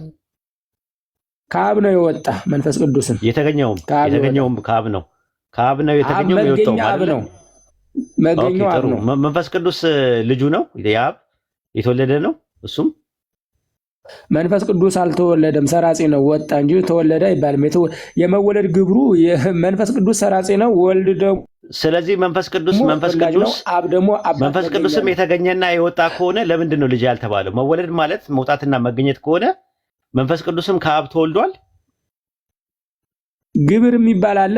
ግብር ነው አይደለም እኮ ስለሞት ትርጉሙን ነገርከኝ። የወልድ ግብር ሌላ ነው። የመንፈስ ቅዱስ ግብሩ ምንድን ነው? መስረጽ ማለት ምን ማለት ነው? በአማርኛ ካቶሊኮቹ ከወልድ ይሰርጻል ይላሉ። መስረጽ ማለት ትርጉሙ ምንድን ነው? በአማርኛ መውጣት ነው። ከአብ ይወጣል ይሰርጻል ማለት ወልድ ከአብ ወጥቷል ወይስ አልወጣም? ወልድ ደግሞ ከአብ ተወለደ። ወጥቷል ወይስ አልወጣም ያልኩት ጥያቄ። ወጥቷል ወይ ነው? ተወለደ ነው የሚባል፣ ወጣ አይባልም። ከአብ ወጥቼ ይላል። ከአብ ወጥቼ ይላል። ወጥቷል ወይስ አልወጣም? ኢየሱስ መጣው ተወለድኩ። አዎ ግን ወጣው ይላል አይልም? ወጥቻለሁ ሲልና ሰረጸ አይደል? የአብ ግብሩ መወለድ ነው። ተወልዶ መስረጽ ማለት በግዕዝ ነው። በአማርኛ አድርገውና ማለት ነው። ይኸውልህ መስረጽ ማለት ትርጉሙ መውጣት ማለት ነው አይደል እንዴ? ሰረጸ ወጣ ይላል እኮ ሰረጸ ወጣ። ስለዚህ ወጣ ማለት ከሆነ ወልድም ሰርጿል ወይ ከአብ ሰርጿል ነው ወይስ ተወልዷል ነው የሚባለው? መንፈስ ቅዱስ የአብ ምኑ ነው? ሕይወት አካላዊ ቃል ነው። ትንፋስ አይደል እንዴ? ይችን ምድር አብ ሲፈጥር የፈጠረው በራሱ ልብነት አስቦ በወልድ ቃልነት ተናግሮ በመንፈስ ቅዱስ ኩነት ላይ ነው። እኔ ኩነት ላይ ፈጠረ ምን ነው? እሱ ኩነት ነው። እኔ ኩነትና እንትን ይለያያል። ኩነታቸውን ነው የምናየው። ስለ ኩነት አይደለም ያወራናል። እኛ ደግሞ ስለ ፈንክሽን ነው። ነው። ስለ ግብር ነው የምጠይቀው። ስለ ግብር ላይ ስጠይቅ ወልድ ከአብ ሞት ስለወጣ ሰረጸ ማለት እንችላለን ወይ? ምክንያቱም ሰረጸ ማለት ትርጉሙ ሞታት ማለት ነው። ግብሩ አይደለም ተወለደ ነው የምንል። ወልድን ተወለደ ነው ምን እኮ በስረጽ ማለት ሞታት ከሆነ ወልድስ በግብር ደረጃ ወጥቶ የለ ወይ? ከአብ የወጣ አይደለም ወይ በእናንተ ትምህርት? ስለዚህ ሰረጸ ማለት አይቻልም ወይ? ሰረጸ ማለት አይቻልም። የሚሰርጸው መንፈስ ቅዱስ ነው። ግብራቸው የተለያየ ነው። በአማርኛ ረኩትና ከአብ ወጥቼ ይላል ኢየሱስ ዮሐንስ ወንጌል 13:26 ላይ ከአብ ወጥቼ ይላል። ስለዚህ ከአብ ወጥቼ ስል ከአብ ሰርጬ ማለት ነው። የወልድ ከአብ የሰረጸ ነው። ምን ችግር አለው? አይ እንደሱ አይደለም። አምላክ እንደሱ አይደለም ኡስታዝ። ወልድ ሰረጽኩ አይልም። ወልድ ተወለደ መንፈስ ቅዱስ አልተወለደም። ወጣው የሚለው በግዕዝ ሰረጽኩኝ ማለት ነው። ራሱ መስረጽ ማለት ነው። ወጣው ተገኘሁ መጣሁ ለማለት ነው። ወጣው የሚለው ተገኘሁ መጣሁ ለማለት ነው። ስለዚህ መንፈስ ቅዱስ የአብ ልጅ ነው፣ ከአብ የተወለደ ነው። ወልድ ደግሞ ከአብ የሰረጸ ነው ማለት ነው። ትርጉማቸው አንድ አይነት ከሆነ አብ የወለደ አብ ሁለት መስረጽ ማለት መውጣት ማለት ከሆነ መወለድ ማለት አንድ አይነት ከሆነ ወልድና መንፈስ ቅዱስ ከአብ ተወልደዋል ወይም ሰርጸዋል ማለት ለምን አንችልም ነው የኔ ጥያቄ። እስቲ ቆይ ኡስታዝ አሁን ጥሩ ፖይንት ስላመጣ የአብ ግብሩ ምንድን ነው? አብ ግብሩ መውለድ። እሺ ወልድስ? የወልድ ደግሞ ግብሩ ደግሞ መወለድ። እሺ መንፈስ ቅዱስስ? መንፈስ ቅዱስ ግብሩ ደግሞ መስረጽ። ግብራቸው አንድ ነው የተለያየ ነው? የተለያየ ነው። ትምህርታችሁ ነው እኮ የእናንተ እንጂ እኔ እኮ ትምህርታችሁን አይደለም። እኔ ትክክል እኮ ነው። ጥሩ እየመጣ ነው ኡስታዝ ጥሩ እየመጣ ነው። ስለዚህ ወልድ መንፈስ ቅዱስ አይደለም እኮ ወልድ መንፈስ ቅዱስ አይደለም። ወልድ መንፈስ ቅዱስ አይደለም፣ አብ መንፈስ ቅዱስ አይደለም። እሱ እኮ ምንም ችግር የለውም። በቃ አለቀ። የፈንክሽኑ ብቻ ሳይሆን ፍጹም መልክ ነው ያላቸው፣ የተለያዩ በአካልም ይለያያሉ። አዎ አሁን በአካል ከተለያዩ በስም በግብር ይለያያሉ። በሶስት ነገር ይለያያሉ። በስም በአካል በግብር ይለያያሉ። የኔ ጥያቄ ምንድነው? በስም በአካል በግብር ከተለያዩ ግብር ላይ ግን አብ ወልድን መንፈስ ቅዱስን አሰረጸ ማለት አወጣ ማለት ከሆነ ወልድ መንፈስ ቅዱስ ብቻ ሳይሆን ወልድም ወጣ ብላችሁ ካመናችሁ ወልድ ሰረጸ ለምን አትሉም ነው የኔ ጥያቄ። የወልድ ግብሩ መወለድ ነዋ እንዴ? አብ ይወልዳል እንጂ ይሰርጻል እንጂ አይወለድም። አዎ መወለድ ማለት መገኘት ነው አላችሁ። መወለድ ማለት ትርጉሙ መገኘት ነው አላችሁ። መንፈስ ቅዱስ ደግሞ ከአብ የወጣና የተገኘ ነገር ነው ብላችሁ አመናችሁ። ካመናችሁ መንፈስ ቅዱስ ተወልዷል ለምን አላችሁ? መንፈስ ቅዱስ የአብ ልጅ ነው ብላችሁ ለምን አታምኑም ነው የኔ ጥያቄ። እንዴ መንፈስ ቅዱስ እኮ ለአብ ሕይወት እኮ ነው። መንፈስ ቅዱስ የሌለበት እኮ አልፈጠረም እኮ ኖ ጥሩ እኮ ነው የመጣው ኡስታዝዬ። መንፈስ ቅዱስ የሌለበት አብ ብቻውን አልፈጠረም። ወልድ ብቻውን መንፈስ ቅዱስና አብ የሌለበት አልፈጠረም። ሞናርኪ ኦፍ ዘ ፋዘር ትቀበላለህ ሳልኖር? ሞናርኪ ኦፍ ዘ ፋዘር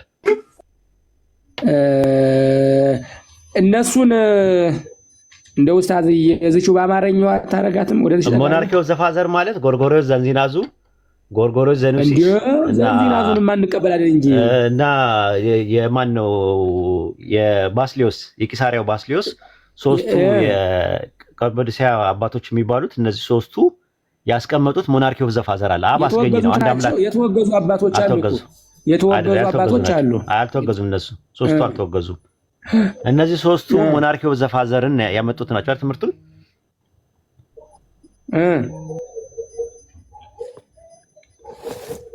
ኡስታዝ እየጠፋ ስልክ ገባበት መሰል። ያጀማ በዛውን ፎሎ አድርጉኝ እስቲ በዛው ባካችሁ። ኧረ እንደው ግራው ገባን።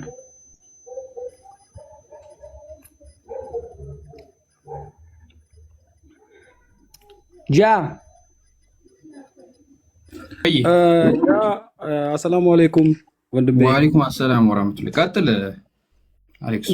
ኡስታዝ ወጡና ሳልኖር አትግደለኝ። ሰላም ነህ? እግዚአብሔር ይመስገን። እንዴት ናችሁ? አልሐምዱሊላህ ሰላም ነኝ። አንድ ጥያቄ ልጠይቅህ። ቀደም ስታወሩ አብና ወልድ በአካል ይለያያሉ አልከን። በአካል የሚለያዩት የአብ አካል የወልድ አይደለም፣ የወልድ አካል የአብ አይደለም አልክ። የአብ አካል የወልድ አይደለም፣ የወልድም የአብ አይደለም። በአካል የሚለያዩት በመካከላቸው የቦታ ልዩነት ስላለ ነው ወይንስ የቦታ ልዩነት ስለሌለ? ይከታ ስልክ ገብቶ አብ ወልድ አይደለም፣ ወልድም አብ አይደለም። እኔ የቦታ ልዩነት አልተማርኩም እንደዛ የሚል አብ ግን ወልድ አይደለም፣ ወልድም አብ አይደለም። በአብና በወልድ አካል መካከል ልዩነት አለ። አብ ወልድ አይደለም፣ ወልድ አብ አይደለም። ስለዚህ ቦታ ስላለ ነው ወይንስ ስለሌለ ነው? ምን ነው እንግዲህ ለአምላክ እንዴት ነው ቦታ እንሰጠዋለን? ግን ያለውን አንድ ደቂቃ ብሰጠኝ በደንብ አድርጌ ብናገር ፈቃደኛ ከሆንክ። ማንም ያወራው ቀጥሉ የሚያወራ ሰው አለ መሰለኝ። ይቅርታ ኡስታዝ ቤሪያ ነኝ አብደላ እና ሰላም አለይኩም ወራህመቱላሂ ወበረካቱ። ወአለይኩም ሰላም ወራህመቱላሂ ወበረካቱ። ማሻአላ በጣም ብዙ ሰው ሲጠይቅ ነበር ዛሬ። በሆነ ጉዳይ ለ15 ቀን ምናምን እንትን ተፈጠረ። ከዛ ወንድሜን አገኘሁትና በሱ አካውንት ነው ገባሁት። ማሻአላ በቃ እስቲ አውራው እንትን። በነገራችን ላይ ሳልኖር ሞናርኪ ኦፍ ዘ ፋዘር የሚባለው አንድ አምላክ የሚባለው አብ ነው። ወልድና መንፈስ ቅዱስ ደግሞ ከሱ የወጡ ናቸው። ስለወጡ ነው አምላክ የሚባሉት። ማስናቴው ሲናገር ወልድ የሚባለው የወልድ አምላክነት ከአብ የተላለፈ ነው ይላል። ሰምተው ከሆነ ሲያስተምር የወልድ አምላክነት ከራሱ ያገኘው ነገር ሳይሆን ከአብ ተላልፎ ያገኘው ነገር ነው ብሎ ነው የሚያምነው። የኮንዲሽናል ፕሪሲዲስ የላቸውም እንደ አብና ወልድ የላቸውም። ሳልኖር አላቸው ኮንዲሽናል ፕሪሲድ የላቸውም አላቸው አብና ወልድ። ፕሪሲድ ምንድነው ኡስታዝዬ? ፕሪሲድ ማለት እሺ ቆይ ልንገርህ በአማርኛ አላልከው። መቀዳደም ክሮኖሎጂካልና የጊዜ መቀዳደም የላቸውም አይደል? ከጊዜ በፊት ምቅድመ ዓለም ስለሆነ ትምህርቱ ምቅድመ ዓለም ስለሆነ አብ ወልድን የወለደው። ኦኬ የሁኔታ መቀዳደም ግን አላቸው፣ ኮንዲሽናል አላቸው። የጊዜ መቀዳደም አላቸው አይደለ? የጊዜ መቀዳደም አላቸው በመካከላቸው። ድመት ያስጨውብናል እንዴ? ሳልኖር የጊዜ መቀዳደም የላቸውም አብና ወልድ።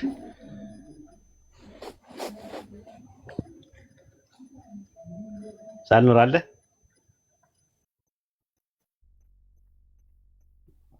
የጊዜ መቀዳደምማ የላቸውም እኮ ኡስታዝ። የሁኔታስ መቀዳደም የሁኔታ መቀዳደም የላቸውም። ግን እንደው በማከል ላይ አንድ ነገር ብጠይቅ ፈቃደኛ ከሆንክ የሁኔታስ መቀዳደም አላቸው ወይ? መቀዳደም የላቸውም ወይ? የሁኔታ በሁኔታ ይቀዳደሙም ወይ? የለም ኡስታዝ። አንድ ጥያቄ ብጠይቅ ኡስታዝ በሁኔታ ይቀዳደማሉ። በእናንተ ትምህርት ማለት ፈቃደኛ ከሆንክ መንሴና ውጤት አይደሉ እንዴ? አብና ወልድ ማለት ኡስታዝ። አይ መንሴና ውጤት አይደሉ ወይ? አንደኛው አይ ድመቷ ናት የበጠበጠችን። እሺ ኡስታዝ አልሰማም። እኔ እሰማለሁ። ኔትወርኩ ይሰማኛል። እስቲ ጃቢር አዋራው ቤሪያ አውራ እስቲ ተወሰደ። እሰማለሁ ኡስታዝ። ትሰማለህ? ሳልኖር አራለሁ አለው አለ በአብና በወልድ መካከል የሁኔታ መቀዳደም አለ ወይንስ የለም? የኡስታዝ ጥያቄ። አልሰማም። ምን ያሁን ትሰማለህ? በአብና በወልድ መካከል የሁኔታ መቀዳደም አለ ወይንስ የለም? ኡስታዝ ይሰማል? ኡስታዝ ሰላም አለይኩም አሌክስ። ነው ፍላይት ሞድ ያደርግ ለ15 ሰከንድ ንገሩት እስቲ። የኔ እየተሰማው አይደለም። ላስወርደው ዝም ብዬ ኡስታዝ ላስወርደውና ሪኩዌስት ይላክ። ወረደ። ሁላችሁንም አሰላሙ አለይኩም ብያለሁ። ፒኬ ወንድሜ ጃ ሁላችሁንም ሰላም ወራህመቱላሂ ወበረካቱ። ትንሽ የሚያጠፋኝ ጉዳይ ስለነበረ ነው እና ናፍቃችሁኝ ነው የገባሁት እና መሀል ላይ ስላወራሁ ደህና መጣ። እኔ እኮ አሌክስ ዛሬ 1-2 ቤት ነው ምናምን ሳላይ አልቀርምና ድምፅን አልሰማሁትም። ሌላ ሰው ነበር የመሰልከኝ።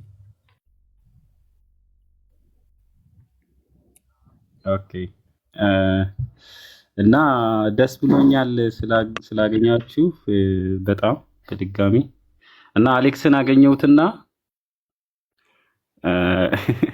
እንደዛ ነው። ሜሴንጀር ላይ ና እስቲ። አካውንት እኮ ጠፋብኝ ስፈልግ። እሺ እንዳለን እንመካከራለን ኢንሻአላህ። ቀጥል መጥቷል።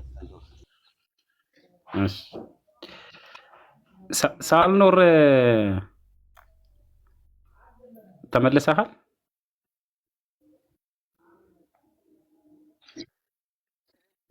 አሁን ያጀማ ትሰማለህ? አልሰማም።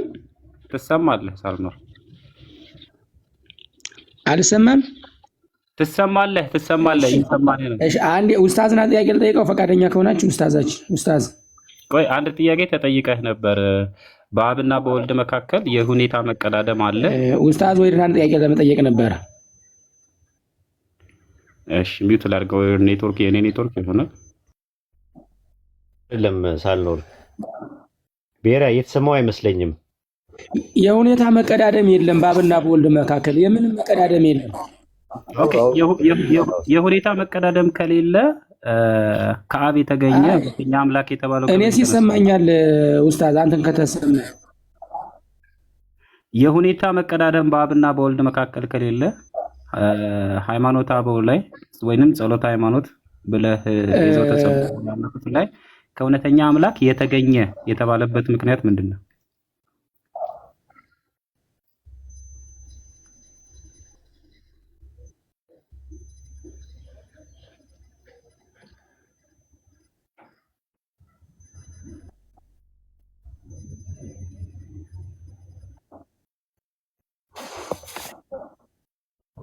አብ መገኛ ስለሆነ አባት ነው ግብሩ የአባትነት ግብሩ ስላለው እየቆየ ነው የሚደርሰው። ያ ጀማ እስቲ ጃቢር መፍትሄ ስጥ።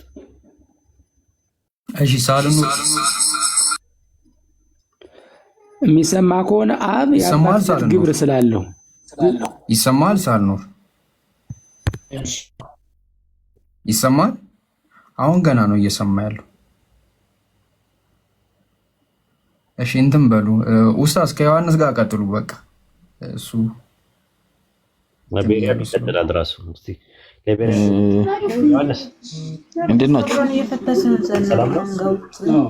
አለን ሰላም ነው አለን ብሔራ ጋር ቀጥሉ። ጥያቄ ልጠይቅና ወይስ ቀድማችሁ ልጠይቁኝ ነው? ዮሐንስ ሰላም አለው። እንዴት ነህ? አልሐምዱሊላህ ሰላም ነኝ። ልጠይቅ ነበረ ወይስ ይቻላል? ከኋላ የሚረብሽ ድምፅ አለ። ድምፁ አስተካክለው መጀመሪያ ውጣ። ከነ ኦርኬስትራክ ነው የገባኩ። ቱርክ ሀገር ነው ያለው ያስታውቃል። አረ ቃና እያየ ነው። እሺ ታዝ ሳንገናኝ ረጅም ጊዜ አላይም ቃና ቢዚ ሆኗል ሲባል ቆይቷል። ካየው ራሱ ግን የቤት ልጆች እያዙ ስለነበረ ቆይ አንዴ ወንድሜን በደንብ ሰላም ልበል። ዮሐንስ ስላገኘን ደስ ብሎ የሚገርምህ ዛሬ በጣም ሲያነሱ ነበር። አህባሩ አለ ወይ ምናምን ብለው ሲጠይቁ ኮሜንት ላይ ሳይ ነበረ እና በጥሩ አጋጣሚ ነው የመጣው። የሆነ ደግሞ የሚገርም ዩኒታሪያን መጥቷል። የሆነ ልጅ መጥቷል። በጣም ደስ የሚል ልጅ ዛሬ ከኔ ጋር ነው ያሳለፈው። የሚገርም ልጅ መጥቷል ቲክቶክ ላይ። ኦኬ ስሙ ማን ነበረ? ቅድም የመጣው ያጀማ አሚና ኡስታዝ ሰላም አለይኩም። እና በጣም የሚገርም ልጅ መጥቶ ታገኘው ጠይቀው መጽሐፍ ላይ አልገደሉትም አልሰቀሉትም ለአራት ጥያቄዎች አሉ ይብላል። ስትገናኝ ኢንሻአላህ ጠይቅ። ጠዋት አልተመቸውም መሰለኝ ለዛ። ማንም ያወራው? እኔ አሌክስ ነኝ የአካውንት ባለቤት። ኦኬ ሰለምቴ ነህ እንዴ? አይ አይደለም እኔ። ኦኬ ማሻአላህ። አይ እኔ እኮ ግራ ገባኝ እኮ ምናልባት እንትን ነው ማስክ ሆኖ ሁለት ብሔራዊ ውስጥ ደግሞ ሌላ ሰው ተፈጠረ ወይ ብዬ ነው። አንዳንድ ጊዜ እንደዛ ነው፣ ሁለት ድምፅ ይቀያይራሉ እና ገጸ ባህሪ መጫወት ምናምን ነገር የሚጫወትም የሰውዬ አርቲስት ነው እንዴ ምናምን ልል ነበረ። አይ ማሻአላህ። እሺ አገኘዋለሁ ኢንሻአላህ። ነገሮትና ፎሎ ያርገኝና ሲመጣ እናወራለን ኢንሻአላህ። ቀጥሎ አፉ በልኝ በማለት ስለገባው አብሽር። ኧረ ችግር የለውም።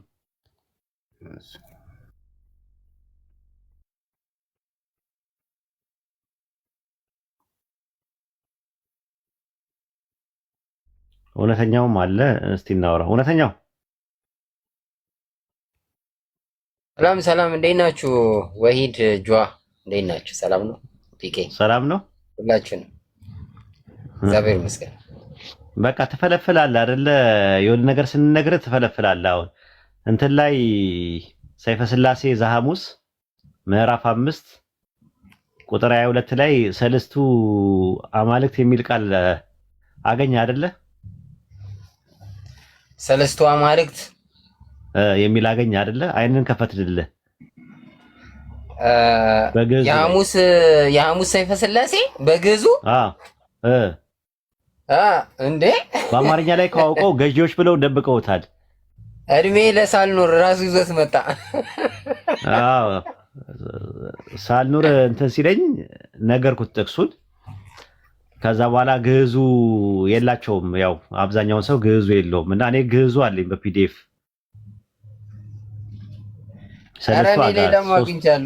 ሰልስ ምን አገኘ? በዕብራይስጥ አምላክ ምን ማለት ነው? ኤሎሃ ምን ማለት ነው? እሱንም ከኛ ነው ያገኘው። አሁን ከኛ እየወሰድክ እንትን ትላቸዋለህ።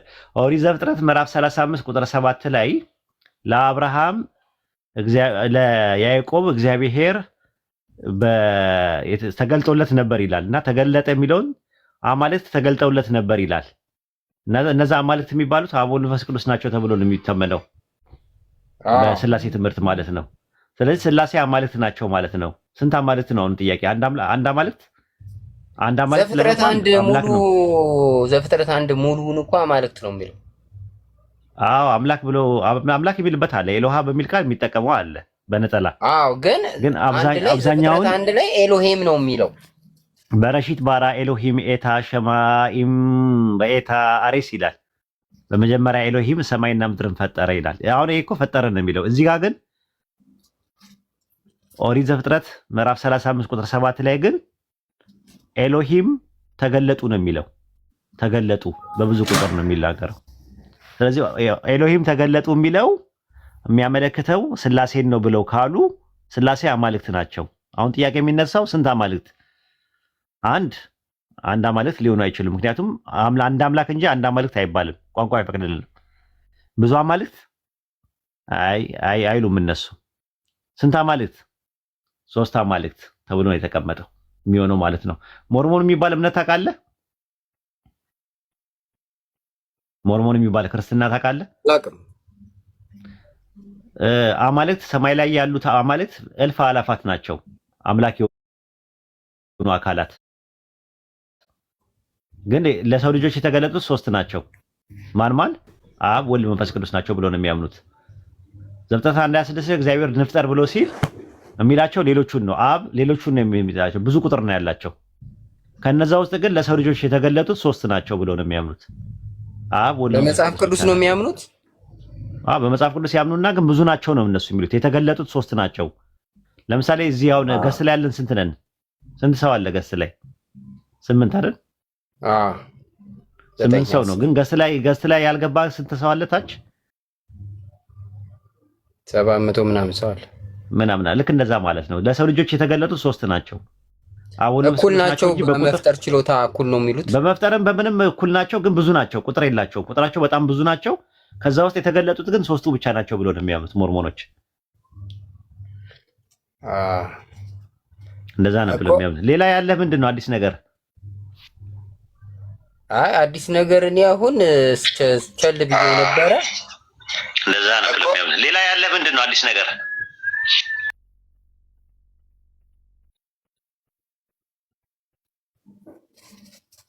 ቀጥል ሳልኖር እውነተኛው አስተካክሎ እሱ ነው፣ ችግር የለውም።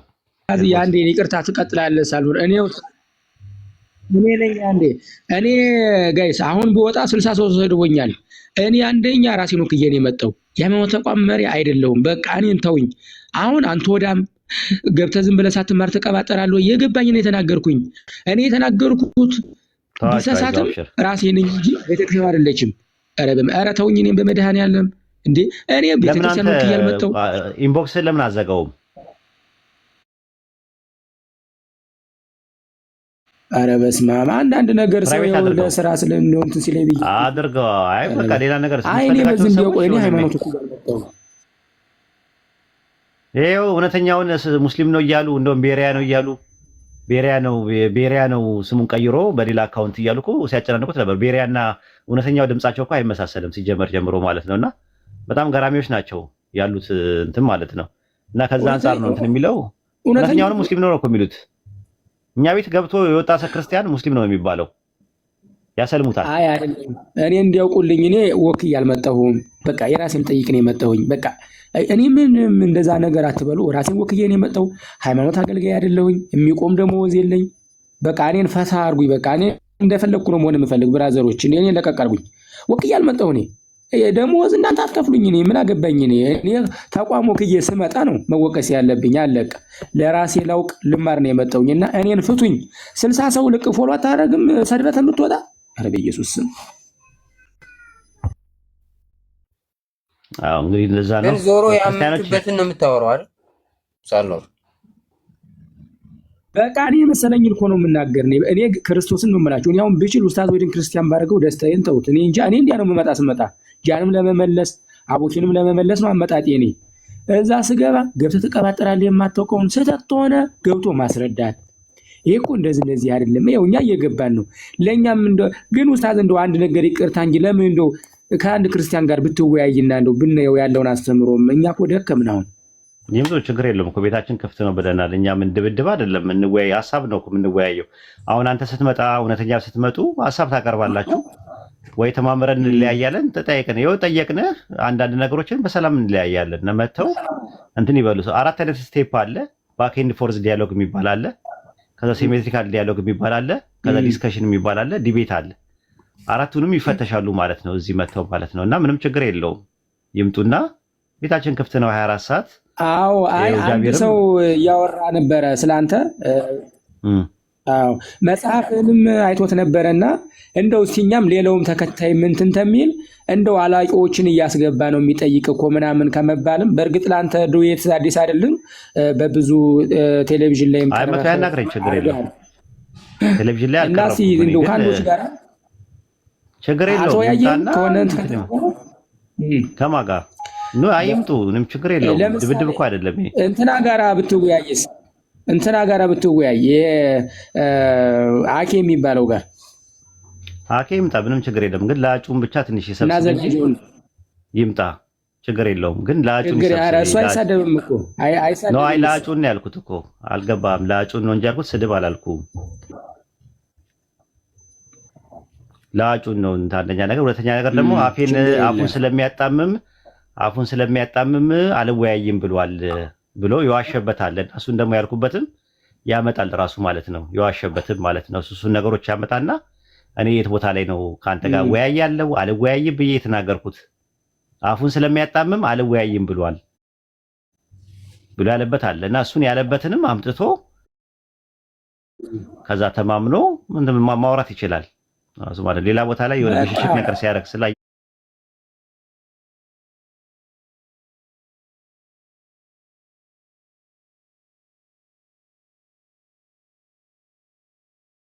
አይወያይም። ከፕሮቴስታንት ጋር ነው ጉብዝናው። ሽሮኝ የምነግርህ ማለት ነው። ከተማሪዎቼ ጋር ከፈለክ አንድ ተማሪ አምጥቼ እዚህ ጋር ቁጭ አድርገው ጢባ ጢቤ ይጫወቱበታል ልጁን። ፕሮቴስታንት ጋር ነው ጉብዝናው እሱ። ስለ እስልምና ምንም የሚያውቀው ነገር የለም። በኋላ ላይ ግን ቢገረፍና እንትን ቢል እስልምናን የማያውቅ ሰው ነው ያስገባችሁት ምናምን ነገር እንዳትሉ። እኛ አንልም ችግር የለም። ኢምራን ይበቃዋል ለሱ። ኢምራን ይበቃዋል ለሱ ምነግርህ ነገር ማለት ኢምራን ከፈለክ ኢምራን ይበቃዋል። በገዛ ቤቱ በራሱ ቤት ነው እኮ ምነግርህ፣ ሌላ ቦታ አይደለም ምነግርህ። ራሱ ቤት ውስጥም ሄዶ ኢምራን ከፈለገ ይወያያል፣ ያመቻችለት ከኢምራን ጋር በቃ አንተ ታና እኛ ጋር ከተበንትን ነው ይጠይቅ እንደማንኛውም ማለት ነው። ወይም ደግሞ ሜሴንጀር ላይ ጻፍልኝ ከፈለገ። ዝግ ነው አለኝ እንትኑ ዝግ ነው ሲል ሰምቼው ሜሴንጀር ላይ ክፍት ነው።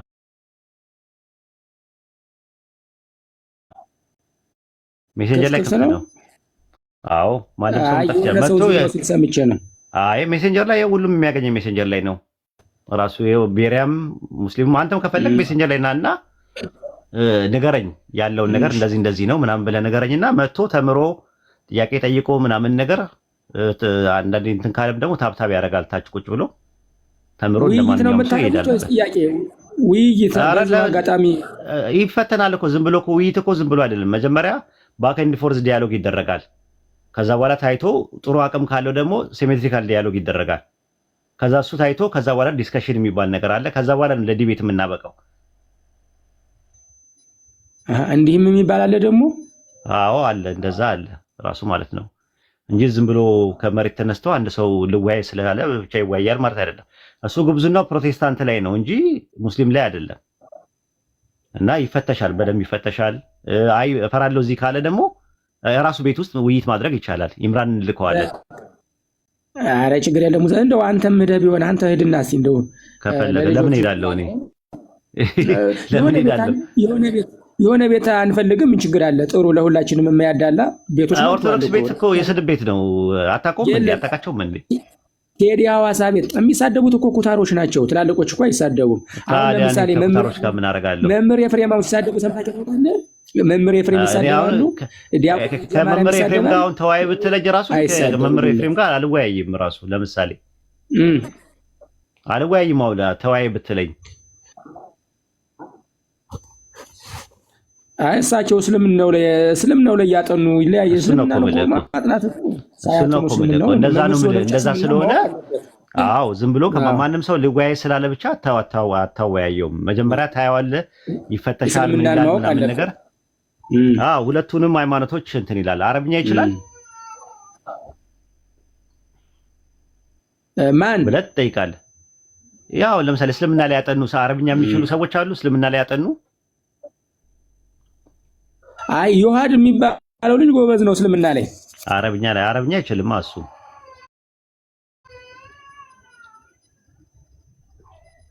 አረብኛ ይችላል አይችልም? ኤኒዌይ ለማንኛውም እሱ እስልምና ላይ ይሰራል። አረብኛ ኦኬ። ስለዚህ እንደዛ ነው ያለው። አትስደቡኝ በላቸው። አሁን አንተ ለምን እንትን ትላለህ? አሁን ምንድነው ማለት የሚሰርቡ ለምንድን ነው? አንተ እዚህ የምትመጣው ለምንድን ነው ብለህ ስትል ያው ደስ ስለሚልህ ነው ድባቡ አይደለ? እኔ ለመጠየቅ ነው መጣ። ደግሞ ሰውን ወክዬ አይደለም የምመጣ። እኔ ራሴን ወክዬ ነው የምመጣ። ለምን ይሰርበዋል? ለምን ይሰርበዋል? እኔ እንጃ። እኔ ምን ግረው ገባኝ እኮ ነው። አሁን ይሄ እኮ ነው ኡስታዝ። እኔ ተንኮል የለኝ። እኔ ምን እንደሆነ አላውቅም። ምን ያው ነው በቃ። ስለዚህ ለምንድን ነው ግን እንትን የምትለው? እኔ እኮ አንተ እኮ ግን ድብቅ አጀንዳ አለ አሁን ሳስበው። የለኝም። ኧረ ኡስታዝ እኔ ምንም የለኝም። ተውናት ፎቶ ምናልባት ሰልመህ አደባባይ ላይ መናገር አልፈለክ ይሆናል እንጂ ዝም ብዬ ሳስብህ እንደውም ምክንያቱን ልንገርህ። አይ ቆይ እውነቱን ተናገር ሳልኖር። አይ እውነተኛው ያውራ ችግር ያው እውነተኛውም ስለነበር አይ እውነቱን ተናገር ሳልኖር እውነቱን ተናገር። አልሰለምክም? በምን? ኧረ በመብርሃን ተው እንጂ ኡስታዝ። በውስጥ አልሰለምክም? ኧረ እኔ ማርያምን በጣም ነው የምወዳት። ማርያምን ታመልካታለህ እንዴ አንተ? አላመልካትም፣ ግን በቃ አባገሪ ዘጋስጫስ ያመልካታል? ኧረ ማርያም አትመለክም። አባገሪ ዘጋስጫስ ያመልካታል? አትመለክም በየትኛውም ቤተክርስቲያን ማርያም እኮ። አባገሪ ዘጋስጫ ያመልካታል ወይ ነው ያልኩ። ያመልካት ነበር? እኔ በሱ ዘመን አልነበርኩም። እኔ ያመልካት አልነገረኝ። እኔ ለኡስታዝ ኦኬ። እሱ ቢያመልካት አሁን የቤተክርስቲያን አባት አይደለም? ጣዖት አምላኪ ነው ብለን ነው የምታምነው? የሚያመልካት ማርያም የሚያመልክ ሰው ቤት ገኝ የማትመለከው አይ ጣዖት አይደለችም፣ ግን አትመለከም፣ አይገባም። ግን አሁን አንድ ሰው ማርያምን ቢያመልክ መንግስተ ሰማያት ይገባል? ለምን ያመልካታል እንዴ? የሚመለክ እግዚአብሔር ነው። ቢያመልካት መንግስተ ሰማያት ይገባል ወይ ነው ጥያቄ እንዴ? ቀናተኛ አምላክ ነው እግዚአብሔር። አረታ አትመለክም። እግዚአብሔር በአምልኮ ላይ አይደራደርም እኮ። አሁን ማርያምን አንድ ሰው ቢያመልክ ንጉስ በመንግስቱ፣ ባል በሚስቱ፣ አምላክ በአምልኮቱ እንደሚቀና ሁሉ ማርያምን የሚያመልክ ሰው ዝም ብሎ ሳውዲ አካባቢ ለምትገኙ የቤት ሰራተኞች እንዴት ያውቃለሁ? የሚያመልክ የለ እስካሁን እና መልካት። ስለዚህ ቢያመልካት ግን መንግስተ ሰማያት ይገባል ወይ? ማርያምን ቢያመልክ አንድ ሰው አራ የለም ማርያምን አምልኮ መንግስተ ሰማያት ገባ የሚል የተጻፈ አላገኘሁም እኔ ባለኝ እውቀት። ግዕዝ ትችላለህ ብዬ አስባለሁ። እንዝራ 7 ምዕራፍ 4 ቁጥር 98 ላይ ግዕዙ ይትቀነ ለኪ በፍርሃት ወእሚነኪ ባስተብረኮ ይላል። ቆይ አውቀዋለሁ። ሁለተኛው ይስማው። ለኪ አቅርብ ቁርባና አኮቴት ውእቱ ይላል። ማን ለኪ አቅረበ ቁርባነ አኮቴት አለ ላንቺ ቁርባን አቀርባለሁ ይላል። ወለኪ ሰው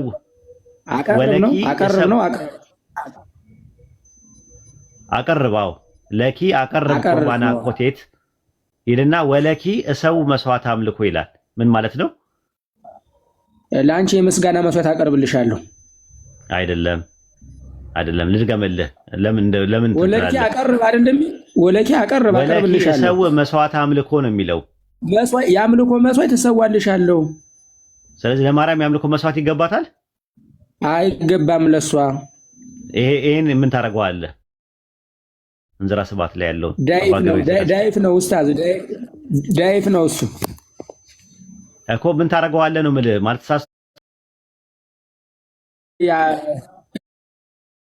ዳይፍ ነው ያልከው እንዴ? እሺ ምን ይላል መሰለ በአማርኛ የምስጋና እጅ መንሻ አቀርባለሁ፣ በመፍራትም እገዛልሻለሁ፣ በመስቀልም እጅ ነሳሻለሁ፣ የአምልኮ መስዋዕት ላንቺ ሰዋለሁ ነው የሚለው። ወለኪ ነው የሚለው። ሰው መስዋዕት አምልኮ ነው የሚለው። የማርያም የአምልኮ መስዋዕት ሰው መስዋዕት አምልኮ ታለ የአምልኮ መስዋዕት ላንቺ እሰዋልሻለሁ ነው። የአምልኮ መስዋዕት ደግሞ የሚሰዋለት ኢየሱስ ክርስቶስ ብቻና ብቻ ነው። ስለዚህ አባ ጊዮርጊስ ዘጋስጫ ተሳስቷል ወይ ነው ጥያቄ? እንደዚህ ቃሉ ተሳስቷል። ሌላ ትርጉም ታለው ደግሞ ነገ ወጥተው ያብራሩታል። አሁን እንደምትለው ግን ግዕዙም ነው የሚለው አማርኛው ነው። ኦኬ ቅዳሴ ማርያም ትቀበላለህ? ቅዳሴ ማርያም በሚገባ። ቅዳሴ ማርያም ማን የደረሰው? አባ ሕርያቆስ። ኦኬ ጥሩ ትቀበለዋለህ?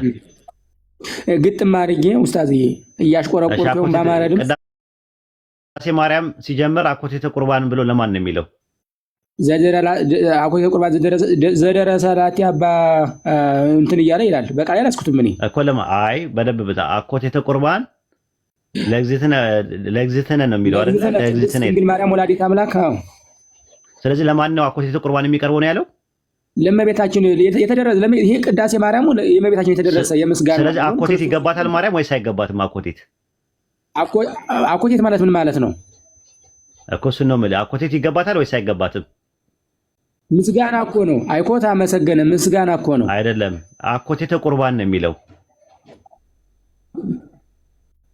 እኮ። ቁርባን ይገባታል ማርያም። ይሄ ምስጋና ነው። ምስጋና ይገባታል። ነው ቁርባን ይገባታል ማርያም።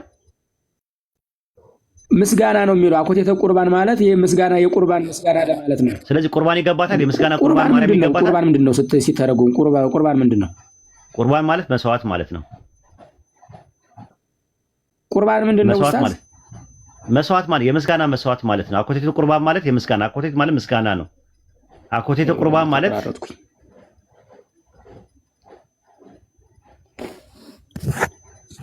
አኮቴተ ቁርባን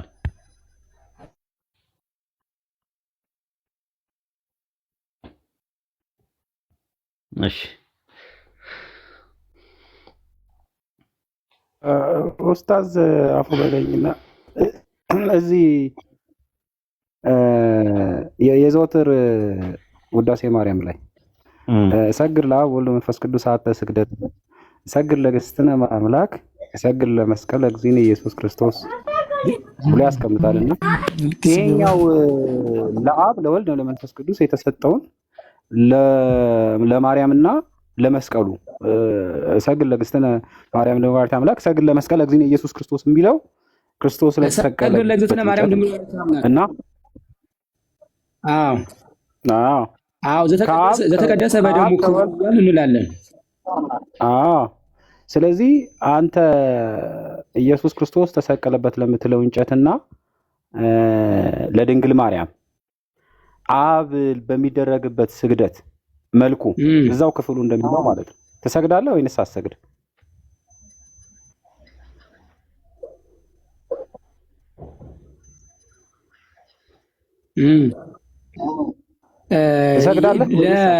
ለኢየሱስ የምንሰግደው ስግደት ለአምልኮ ነው። ለመስቀሉ የምንሰግደው ግን በመስቀሉ ደመ መለኮት ስላለበት የክርስቶስ ደም ዘተቀደሰ በደሙ ክቡር በሆነው መስቀሉ ስለተቀደሰ የአምልኮ ይሰገዳል። ያክብሮ የአምልኮ አንሰግድም። ለማርያም ያክብሮ፣ ለመስቀሉ ያክብሮ። ተመሳሳይ ክርስቶስ ግን የአምልኮ ጥያቄው አልገባህም። የቤሪያ ጥያቄ አልገባህም። ሳልኖር የሚለው የዘወትር ጸሎት ቁጥር 9 ላይ የሚናገረው ነገር ምስጋና ስግደትና ስብሐት ለእግዚአብሔር ወወላዲቱ ድንግል ወለመስቀሉ ክብር ሲል ገብቶኛል። ማርያምን መስቀሉና ድንግል ማርያምን በሚል ኮምፓራቲቭ ኮንጃክሽን አያይዞ ግን በአንድ ላይ ጨፍልቆ ስብሐትና ወይም ስግደት የሚለውን አንድ ላይ እንዴት ያስቀምጣል ነው ጥያቄው።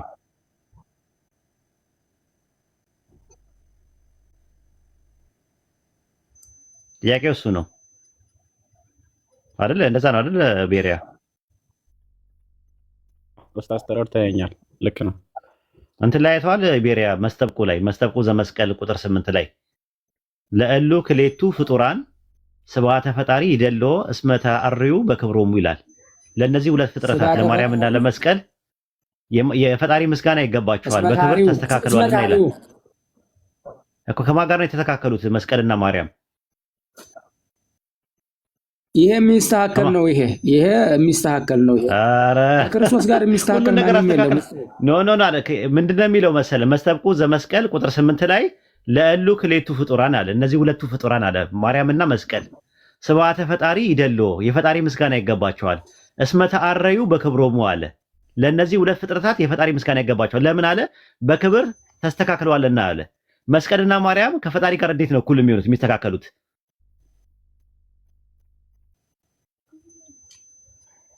አይ መስቀል ከፈጣሪ ጋር እንዴት አልተካከለም ይላል? እንደዚህ ተአረዩ በክብሮሙ ይላል እኮ።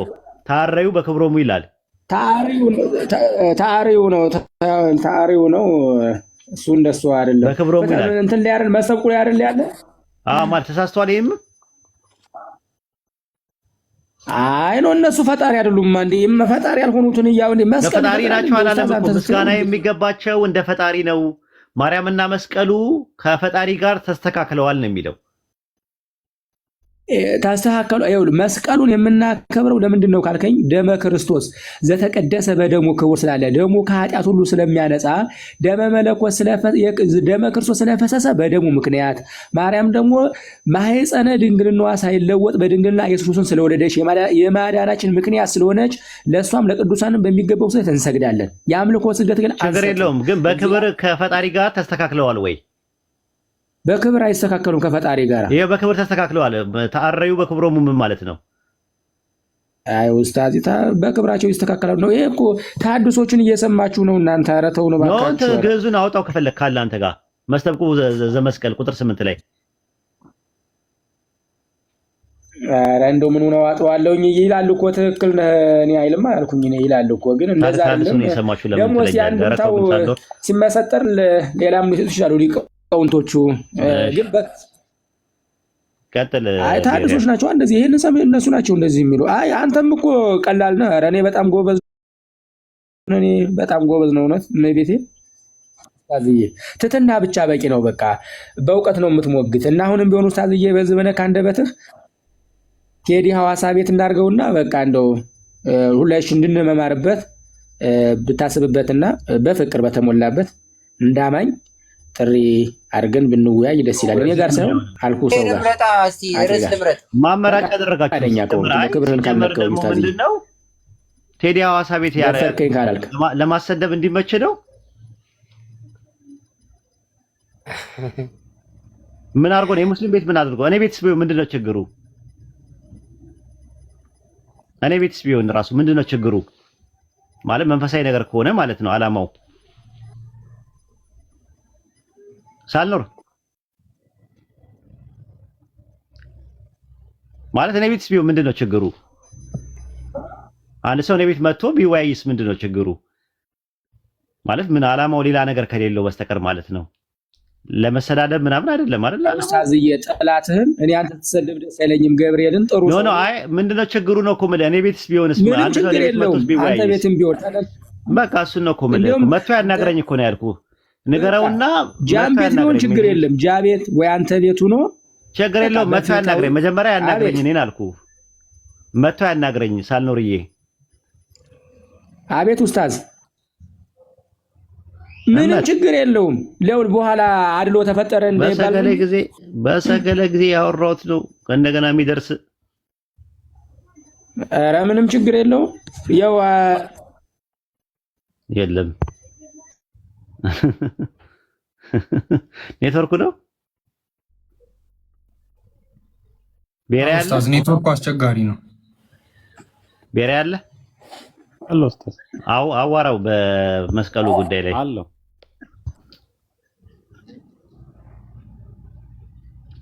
እሺ ቤተሰብ ሰማን ነው አሌክስ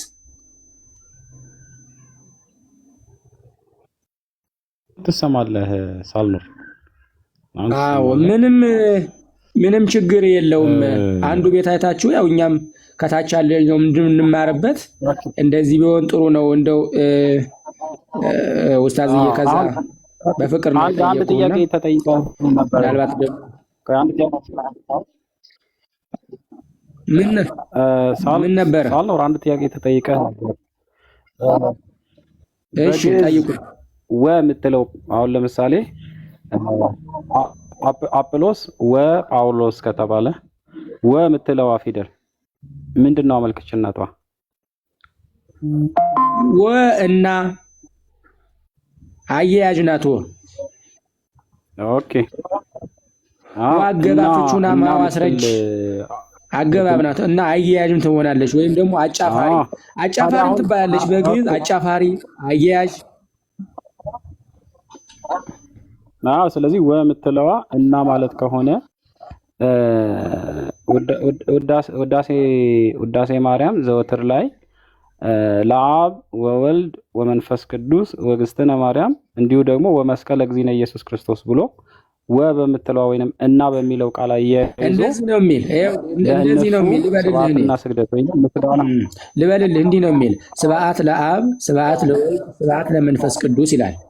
ስብሐት ለእግዝእትነ ማርያም ድንግል ወላዲተ አምላክ ይደሉ አለ እግዝእትነ ማርያም ድንግል ወላዲተ አምላክ ስብሐት ለመስቀለ እግዚእነ ኢየሱስ ክርስቶስ ይደሉ ለመስቀለ እግዚእነ ኢየሱስ ክርስቶስ ነው የሚለው። ለክርስቶስ መስቀል ክብር ይገባዋል፣ ለእመቤታችንም ክብር ይገባታል ነው። ሌላ እሱን አይደለም እያልኩ ያለሁት እየነገርኩ ያለሁት ስብሐት ለአብ ስብሐት ለወልድ ስብሐት ለመንፈስ ቅዱስ የሚለውን ክፍል ሳይሆን እሰግድ የሚለውን ክፍል እሰግድ ለአብ ወወልድ ወመንፈስ ቅዱስ ሀተ ስግደተ እሰግድ ለማርያም ድንግል ወላዲተ አምላክ እሰግድ ለመስቀለ እግዚእነ ኢየሱስ ክርስቶስ እሰግድ ለመስቀለ እግዚእነ ኢየሱስ ክርስቶስ ብሎ ያስቀምጥልህና የመጨረሻው ክፍል ላይ ደግሞ ምን ብሎ ያስገባልህ? አያያዥ ቃል ተጠቅሞ ለአብ ለወልድ ለመንፈስ ቅዱስ እንዲሁም እና ወይንም የምትለዋን ተጠቅሞ ለእግዝእትነ ማርያም ቀጥሎ ደግሞ ለመስቀለ እግዚእነ ኢየሱስ ክርስቶስ ብሎ ያስገባል። አሁን እዚህ ጋር የምትለዋ አያያዥ ወይንም እና የምትለዋ አያያዥ የምትለዋ ወይንም እና የምትለዋ አያያዥ ምንን ምስጋናውንና ስብሐቱን ተከትላ አይደል የመጣችው አመልካችነቷ? እንዴ ለመስቀልና ለምሳሌ እሰግድ ለእግዝእትነ ማርያም ድንግል ወላዲተ አምላክ ይላል። ለድንግል ማርያም እሰግድ ለመስቀለ እግዚእነ ኢየሱስ ክርስቶስ ለክርስቶስ መስቀልም እሰግዳለሁ ነው የሚል እኮ የለውም እኮ እዚህ። ስግደቱ ልዩነት አለው ወይንስ የለውም? በመንፈስ ነው የምንለየው። ይሄ አምልኮ ነው በመንፈስ ቅዱስ ነው የሚለየው። የአምልኮ ምን ልባችን ነው? የአምልኮ ለእግዚአብሔር ስንሰጥ የክብር ደግሞ ለማርያም ስንሰጥ መንፈስ ቅዱስ ነው የሚለየው። ወንድሜ ክፍሉ ነው እየጠየቅኩ ያለሁት። ክፍሉ ላይ ያለው ቃል በመንፈስ ለይታችሁ ስገዱ የሚል ክፍሉ ላይ አለ እንዴ? ወይንም ስትሰግዱ በመንፈስ ትለያላችሁ የሚል አለ? ይቆራረጣል ደግሞ ዛሬ ምንድነው? ሌላ ቢሆን አቤት ተቋርጠ ነበረ። ዳታ አልሰማሁም። አሁን አንተ ክፍሉ ላይ እያልክ ያለኸው ስንሰግድ በመንፈስ እንለያለን አልክ። ከየት አምጥተህ ነው እያልክ ያለኸው? ክፍሉ ላይ አለ ወይንስ የራስህን ትርጓሜ እየሰጠህ ነው? መንፈስ ቅዱስ ስለኛ እየቃተተ የምናደርገውን ያውቃል። መንፈስ ቅዱስ ነው የሚያውቀው ይሄንን።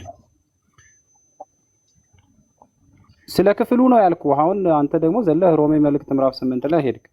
ስለ ክፍሉ ነው እየጠየቅኩ ያለሁት። ክፍሉ በአንድነት አስቀምጦታል ወይንስ አላስቀመጠውም ነው?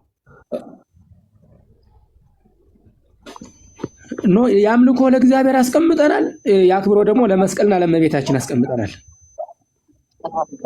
ኦኬ የትኛው ቃል ነው እስቲ ለአምልኮ ለእግዚአብሔር ያክብሮ ደግሞ ለመስቀሉና ለማርያም የሚለው እሰግድ ለእግዝእትነ ማርያም ንግባሪተ አምላክ እኮ አምላክን ለወደደች ለሷ የትኛው ቃል ነው የጸጋና ያምልኮ አምላክን ለወደደች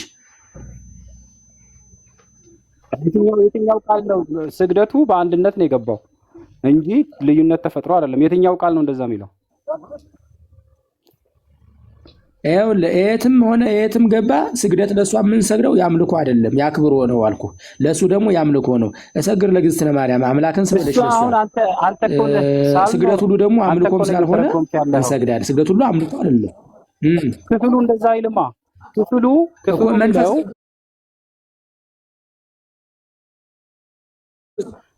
መንፈስ ክፍሉ የሚለው ክርስቶስ ለተሰቀለበትም እንጨት ፈጣሪንም ለወለደች ለማርያም እንዲሁ ደግሞ እንጨት አትበል አንተ መስቀል ነው አሌክስ እንጨት አትበል። ይሄንን ጳውሎስ ተጠቅሞታል፣ ችግር የለውም።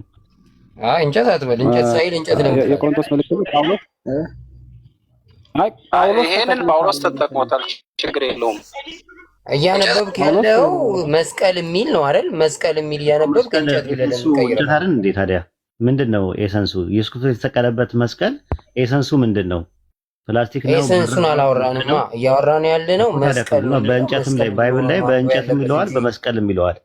በእንጨት ላይ የሰቀላችሁት ይላል፣ እንጨት ይለዋል መስቀሉን። ጥቅሱን አውጣለት ብሔርያ። እንደዛ ማለት ምን ማለት እንደታውቃለህ? ወሂድ አፈር ነው እንደማለት ነው። ከአፈር ጋር እያወራው ነው ብሎ እንደማውራት አፈር ነው። አፈር ነው። እንኳን እኔና አባቴም አዳም አፈር ነው። ዘፍጥረት 19 ላይ አሁን እኔ ከወሂድ ጋር እያወራው ማለት ያለብኝ ወይስ ከአፈር ጋር እያወራው ነው ማለት? ያው ነው። አልጋ ቀየረ እንጂ ያው ነው። ራሱ አፈር ነው። ራሱ ማቴሪያሉ የተሰራበት ያው ነው። ስጋ ራሱ አፈር ነው። መጨረሻ ላይም አፈር ነው የሚሆነው። ምንም ችግር የለውም። ስለዚህ መስቀሉ ተለውጧላ ወደ ሌላ ስለተቀየረ በማንነቱ ነው የምጠራው እንጂ እንጨቱም ወደ ምንነት ተቀየረ? ወደ መስቀልነት ተቀየረ? አዎ እውነተኛው አሳከኝ ፍሬንዴ ስለሆንክ ችግር የለውም። አሁን ወሂድን አፈር ነው ከአፈር ጋር እያወራው ነው አይባል። መስቀሉ ወደ እንትን ከተቀየረ በኋላ ማለት ነው። ማን ነው እንጨቱ ወደ መስቀል ከተቀየረ በኋላ ግን መስቀሉን ለምንድን ነው እንጨት ያለው ጴጥሮስ? እዛ ጋር ስታነብ እንጨት ብለህ አንብበው። እዚህ ጋር ግን መስቀል እያለ ለምን እንጨት ያለበት ቦታ ቢል እኮ ችግር የለውም። ግን ያላለበት ቦታ ላይ እንጨት ማለት ጥሩ አይደል? አባው ስላሴን እያፈራረስ ስለሆነ ይመች አልነካ ቀጥል። አይተውት ኡስታዝ እኔ የምልህ ወሂድ ማለት ነው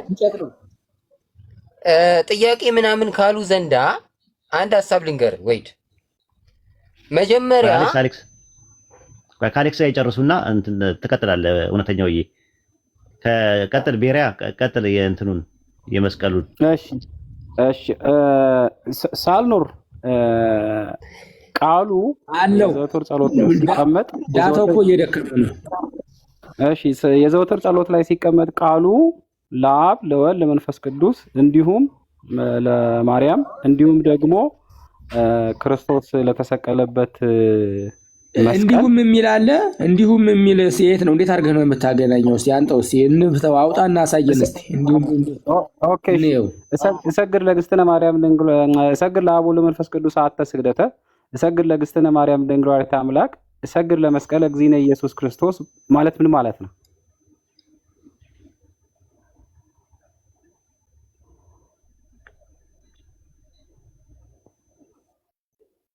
ምን ማለት ነው? ሳልኖር እሰግድ ለአብ ለወልድ ለመንፈስ ቅዱስ አንድ ስለ ተሰግዳለሁ ነው። እሰግድ ለእግዝእትነ ማርያም ድንግል ወላዲተ አምላክ ደግሞ ለድንግል ማርያም መሰግዳለሁ ነው። እሰግድ ለመስቀለ እግዚእነ ኢየሱስ ክርስቶስ ማለት ነው። እሰግድ ለመስቀለ እግዚእነ ኢየሱስ ክርስቶስ ማለት ደግሞ ለኢየሱስ ክርስቶስ መስቀል እሰግድ